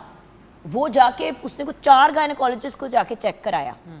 और बाय द वे, हम आपके पास भी पहुंचने वाले थे। फाइनली उसकी अम्मी ने घूम के कहा, तुम पागल हो गए हो, तुम क्या ढूंढ रही हो, क्या तुम्हें कुछ फर्क बात कोई कह देगा? Exactly. ये नॉर्मल बात है, बट So- 7 साल तो बहुत ही कुछ जल्दी है। अब चूंकि प्यूबर्टी की एज जो है उसका स्पैन पीछे की तरफ आ रहा है, इसका मतलब है कि आपको अपने बच्चे को अवेयरनेस जो है वो देने की टाइम जो है वो भी पीछे लाना पड़ेगा, इससे पहले कि वो नेगेटिव एक्सपीरियंस का शिकार हो। जैसे डेफिनेटली मैं हुई हूँ या आप हुई हो, हमारे लिए that was a very traumatic experience, के पता नहीं क्या हो गया यहाँ पे। तो हम मेरा ख्याल है पेरेंट्स ही इकलौता एक ऐसा रिसोर्स है जो ट्रस्ट वर्दी है, इकलौता। मैं और किसी को कंसिडर नहीं करी। पेरेंट्स ही अपने बच्चों को अगर कोई अवेयरनेस दें तो वो रिलायबल है, बिकॉज पेरेंट्स अपने बच्चों के बारे में जजमेंटल नहीं होते। पेरेंट्स अपने बच्चों के लिए अनकंडीशनल रिगार्ड रखते हैं, अनकंडीशनल लव देते हैं। कोई बुरा भी होगा ना तो माँ बाप उसको गले से लगाएंगे। तो मेरा ख्याल है जब बच्चे के अंदर ये चीज़ है कि हाँ मेरा पेरेंट, मेरा बाप या माँ जो बताएगा वो सही है, तो वो उस पर एतबार भी करेंगे। और जान, जैसे कि आपने कहा अनकंडीशनल प्यार की बात, आपको पता है कि आप अपने बच्चे को बेतहाशा प्यार करते हैं, उसको पता है, क्योंकि उसको नहीं पता होता, इसीलिए तो वो फिर पुठे कामों में पड़ता है या पड़ती है, या फिर उस तरफ उसका रुझान होता है जहाँ पे उसे प्यार मिले। अब चाहे वो कोई पुट्ठा काम ही आगे से अगला करवा दे। देखिए व्यूअर्स, मैं दबे अल्फाज में जो बात कहना चाह रही हूँ ना, उसको अंडरस्टैंड करें। बहुत से बच्चे जो हैं वो गलत काम में या ऐसी चीज़ों में पड़ जाते हैं जो आपकी नज़र में गलत है, और शायद है भी, क्योंकि उसको प्यार या अटेंशन या सहारा कहीं और मिल रहा होता है। इस एज पे आपको सबसे ज़्यादा सपोर्ट, सहारा चाहिए होता है कि किसी के पास में जाके अपना दिल हल्का कर सकूं। और जब माँ और बाप मुंह फेर लेते हैं, जब टीचर्स कहते हैं एक्सक्यूज़ मी, हमसे ये बात ना करें, तो बच्चा फिर यही कहाँ जाएगा? अच्छा, हमारा मुआशरा जो है ना, उसमें ये शर्म का एक जो एलिमेंट है वो आ रहा है कि जी शर्म आती है बात करते हुए। देखें, बात सुने, शादी करते हुए तो शर्म नहीं आती, बच्चे कंसीव करते हुए शर्म नहीं आती, बच्चे पैदा करते हुए शर्म नहीं आती, तो अपने ही बच्चे को ओन करते हुए, उसके साथ बात करते हुए ओपनली क्यों शर्म आती है? हम बिल्कुल नहीं कह रहे कि बाहर गली मोहल्लों में खड़े होकर आप ऐलान करने शुरू कर दें, वो ना हमारे माशरे का सिस्टम है ना सिलसिला है, लेकिन अपने बच्चे को, अपनी औलाद को तो गाइड करें। अच्छा, दूसरी चीज़, जब बच्चा एडोलेसेंस प्यूबर्टी में एंटर हो गया, उसके हार्मोनल चेंजेस आ रहे हैं, अब पेरेंट्स फिर सर पकड़ के बैठ जाते हैं, अब क्या करें? हमारे घरों में एक मैं टर्म यूज़ करती हूँ अपनी मतलब जब एक्सप्लेन करती हूँ, टीटी, जिसको कहते हैं थप्पड़ थेरेपी। तो हमारे घरों में थप्पड़ थेरेपी से हमारा इलाज होता था प्यूबर्टी में। जब हम लोग एग्रेसिव होते थे, जब हम लोगों को डिप्रेशन होता था, तो माँ बाप कहते थे 2 थप्पड़ लगाएंगे सारा डिप्रेशन ठीक हो जाएगा। मुंह देके चीखे मारते थे और रोते थे कि कहीं किसी को आवाज ना आ जाए कि अब हमने अब मार पिटी है तो या डांट खाई है तो अब रो भी रहे हो तो उसमें थप्पड़ और पड़ते थे। तो अब भी यही कल्चर फॉलो हो रहा है, यहाँ पे टीटी ही फॉलो हो रहा है, इसलिए बच्चे जो हैं वो डिफरेंट साइकोलॉजिकल प्रॉब्लम्स का शिकार हो रहे हैं। हमें थप्पड़ थेरेपी पे फोकस करने की बजाय बच्चों को अंडरस्टैंड करना है और उनको एम्ब्रेस करना है, उनकी प्रॉब्लम्स के साथ गले लगाना और उनको कंसोल करना। That is the solution. अपनी गुफ्तगू को कंक्लूड करते हुए व्यूअर्स, प्लीज़ मैं आप सबसे सॉरी करना चाहूँगी अगर किसी को ये हमारी गुफ्तगू ऑफेंसिव लगी, इसलिए क्योंकि मुझे पता है कि it is the state channel and we should be very careful. But the reason I am apologising is हम किसी को ऑफेंड नहीं करना चाहते, किसी को नहीं कह रहे कि कोई अपने बच्चों को बुरी तरह पाल रहा है, हमें कोई राइट नहीं है किसी को कहने का। लेकिन इन एक्सपर्ट्स को इसलिए बुलाया है कि थोड़ा सा हथौला कर लो, थोड़ा सा इन टीन्स की तरफ, इन यंग बच्चों की तरफ जो फिर बहुत गलत मामलात में या और कुछ नहीं कर पाते तो अपने आप को नुकसान पहुंचाना शुरू कर देते हैं, अपने आप को काटना शुरू कर देते हैं और बहुत सी ऐसी चीज़ें, खाना पीना अपना रोक देते हैं, ड्रग्स इतनी कॉमन हो चुकी है, नशे लेने शुरू कर देते हैं। व्यूअर्स प्लीज़ थोड़ा हाथ हल्का कर लेंगे। जो हम स्कूलों में कहते हैं मार नहीं प्यार, ये टीन्स में भी कंटिन्यू करना चाहिए। क्लोजिंग में आप क्या कहेंगी माँ, आप क्या कहेंगी और आप क्या कहेंगी? मैं ये कहना चाहती हूँ कि हमारे बच्चे उन लोगों से थ्रेटेंड फील करते हैं या थ्रेटेंड हैं जिन लोगों को हम ट्रस्ट करते हैं। वो आपके रिश्तेदार हो सकते हैं, वो आपके घर के नौकर हो सकते हैं, वो आपके घर में रहने वाले ताए चाचे मामे सब रिश्तेदार भी हो सकते हैं। आप जिस चीज़ में बच्चे को स्कूल तक भेजते हैं, चाहे वो गाड़ी है, ड्राइवर है, वैन है, बस है, साइकिल है, वहाँ पे आपके बच्चे थ्रेटेंड हैं। फिर आप जिस स्कूल में उनको पढ़ाते हैं वहाँ के चौकीदार, आया, ये वो सब बच्चे उनसे थ्रेटेंड हैं, कई टीचर्स से थ्रेटेंड हैं। सो हमें बहुत ज़्यादा अवेयरनेस की ज़रूरत है, अपने बच्चों को बताने की ज़रूरत है कि कौन उनको क्या कह सकता है, कौन उनको कहाँ हाथ लगा सकता है। Good touch bad touch. हाँ जी, आपने बताना है अपने बच्चों को कि ये चीज़ जो है आपने कोई भी करे, I will be very happy if you will tell me कि आपके माँ बाप को आप बताएं तो बच्चे डरे नहीं। आप बच्चों के दिल से खौफ कम करें, बच्चों के साथ इतनी बातचीत रखें कि बच्चा आपको हर चीज़ बता सके। मेरे साथ रखी थी ना सारी बातचीत, मज़ा आया। हर वक्त दुनिया के किसी कोने में आप होते हुए माँ अब मैंने ये किया है, कहते बेटे बीमार नहीं होना। Okay bye. इनको मैं बहुत पागल करती हूँ, लेकिन व्यूअर्स हमेशा कहती हूँ अल्लाह आपको ज़िंदगी दे, सेहत दे माँ। आज अगर मेरे 2 छोटे बच्चे हैं तो वो आपका मेरा इलाज करना, मेरी ट्रीटमेंट करना। और इसीलिए व्यूअर्स इतनी दफ़ा मैंने आप लोगों को कहा है कि अगर साहिब औलाद नहीं है, IVF, IUI, जो भी ट्रीटमेंट की बात कर रही हूँ, आप लोग मतलब किसी को भी ज़रूरी नहीं है ना कि वो तकलीफ़ से गुजरे। अगर कोई साहिब औलाद नहीं है, उसकी ख्वाहिश है तो वो उसके लिए एफ़र्ट्स करे। अगर आपके बच्चे आपको टफ़ टाइम दे रहे हैं, आपको समझ नहीं आ रही कि उनके साथ क्या हो रहा है, तो शायद इस गुफ्तगू से आपको कुछ गाइडेंस मिल जाए। जी मैम। मैं डॉक्टर साहबा की बात को आगे बढ़ाते हुए और मैम की कि सबसे पहले तो वही फिर बात है कि एक बॉन्ड, कॉन्फिडेंस का जो है ना घर में पेरेंट्स के साथ डेवलप होना, दैट इज़ आ मस्ट। वो सबसे ज़्यादा ज़रूरी है बिल्कुल कि वो शेयर कर सकें। और दूसरा ये कि उनके अंदर एक रिस्पेक्ट पैदा करना फॉर देयर प्राइवेसी, और जो भी उनमें तब्दीलियाँ आ रही हैं उस पर वो शर्मिंदा ना हो। वो एक पार्ट ऑफ प्रोसेस है, उसको डील कैसे करना है, उसमें वो कितना क्या उसको कहते हैं कंफर्टेबल या सहूलत के साथ आपके साथ बातचीत करें और आप उनको गाइड करें। हमारे तो पर्सनल हाइजीन का ही कॉन्सेप्ट नहीं है, वही नहीं बताया जाता कि आपने क्या करना है और कैसे करना है। तो जैसे जैसे ये चेंजेस हैं उसमें उनकी जो भी एक एजुकेट करना जो है ना, दैट इज़ वेरी इंपॉर्टेंट। और जो हम कहते हैं ना हमें बताएं, अब मसला क्या होता है, बताते क्यों नहीं है या जब हम झूठ क्यों बोलते हैं? जब हमें फ़ियर होता है कि ये मेरा दिल तो चाह रहा है या मुझे फील हो रहा है, लेकिन अगर मैंने माँ के साथ ये बात की या बाप को, तो आगे से डांट पड़ जाएगी, चलो इसको इस चैप्टर को क्लोज़ करो, कहीं और जाओ। ये बड़ा ही एक जिसे कहते हैं ना वो सेंसिटिव तरीके के साथ इसको लेके चलना, ये एक 2 एज्ड सोर्ड है कि वो रिस्पेक्ट भी रहे, वो आपको बिल्कुल भी उल्टा ही रोल ना हो जाए, लेकिन अब वो आपके साथ शेयर भी करें और आप फिर उनको ये फियर पहले ख़त्म करें, और अगर वो गलत भी कोई चीज़ है तो वो आपको कम से कम बताएं, तो फिर आप उसको पोलाइटली कोई रीज़न के साथ, क्योंकि अब के बच्चे इस पे नहीं चलते कि मैं बड़ा हूँ और मैंने कह दिया ये ठीक है, no, they need some reasoning, they need some logic. तो आप उनको एक अच्छे तरीके के साथ ऑन बोर्ड लें, या वो आपको ऑन बोर्ड लेने का उनके आपने पैदा कर लिया है, तो मेरा ख्याल है पहला स्टेप जो है ना वो बहुत इम्पॉर्टेंट है, और इसी से फिर आगे बेहतरी पैदा होती है। और जैसे डॉक्टर साहब ने कहा, हमें कुछ ना कुछ इन टैबूज़ को जो है ना एड्रेस करने की ज़रूरत है, कि उनको कुछ सिखाया जाए, क्योंकि हर पेरेंट्स भी बेचारे, जैसे इन्होंने कहा, या तो वो जॉब में है या वो खुद जिन्होंने धक्के खा के जो भी ज़िंदगी गुजारी होती है, they are not in that state कि वो बड़ी एक हाईली उनको एजुकेटेड इंफॉर्मेशन दे सके। बात है ना कि डॉक्टर साहिबा, at the end of the day ma'am, जी। अल्टीमेटली वही चीज़ मैटर करती है कि भाई अगर माँ बाप नहीं कर सकते ये गुफ्तगू, बड़ी बहन को कह दिया, अपने बड़े बेटे को कह दिया कि भाई होता है ना कि कोई चलो एक बारी हो गया, नहीं आप में नहीं है पेशेंस, आपसे नहीं, आप नहीं कर सकते, अपनी बहन को दे, खाला को कह दिया या मामी को कह, कोई ऐसा एक इंसान आगे करते हैं जिससे फिर बच्चा अपने सवालों के जवाब ले सके और आप भी साथ बैठे उस गुफ्तगू में।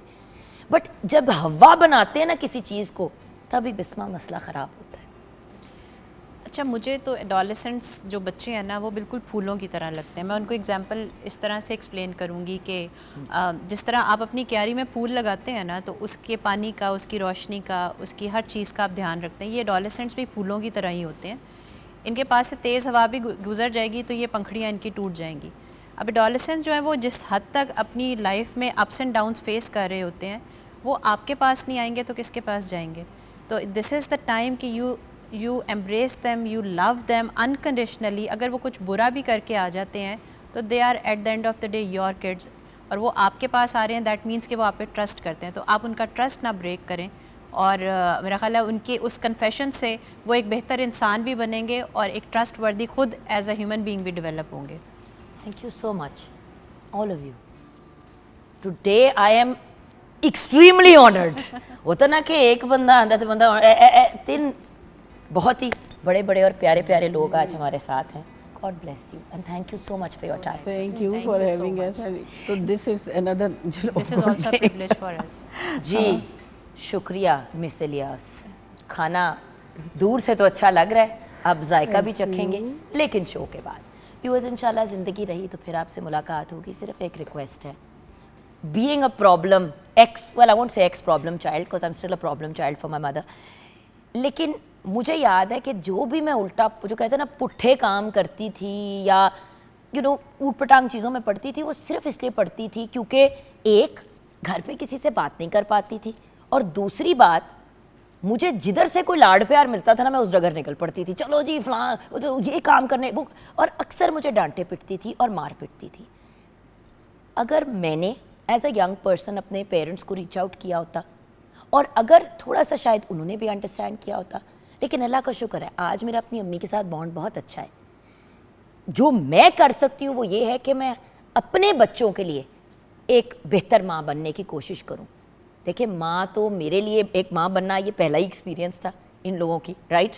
उसी तरह हर बंदा जब माँ या बाप बनता है उनके लिए वो एक पहला ही एक्सपीरियंस होता है, और हर बंदा अपने तरीके से लेके चलता है। तो माँ बाप को भी मार्जिन देनी चाहिए, लेकिन जिन माँ बाप का हम इतना ख्याल और लिहाज करते हैं, अगर वो अपने बच्चों को अच्छे से मैनेज कर ले घर पे ही, तो स्कूल तक बात नहीं पहुंचती। लेकिन आपसे नहीं संभाला जा रहा, स्कूल में टीचर से बात कर लें, टीचर से नहीं संभाला जा रहा, माहिर नफ्सियात के पास ले जाएं। लेकिन प्लीज़ अगर बच्चे तकलीफ़ में हैं तो उन्हें तकलीफ़ में छोड़े मत। अपना ख्याल रखिएगा। ज़िंदगी रही तो फिर मुलाकात होगी। खुदा हाफिज़।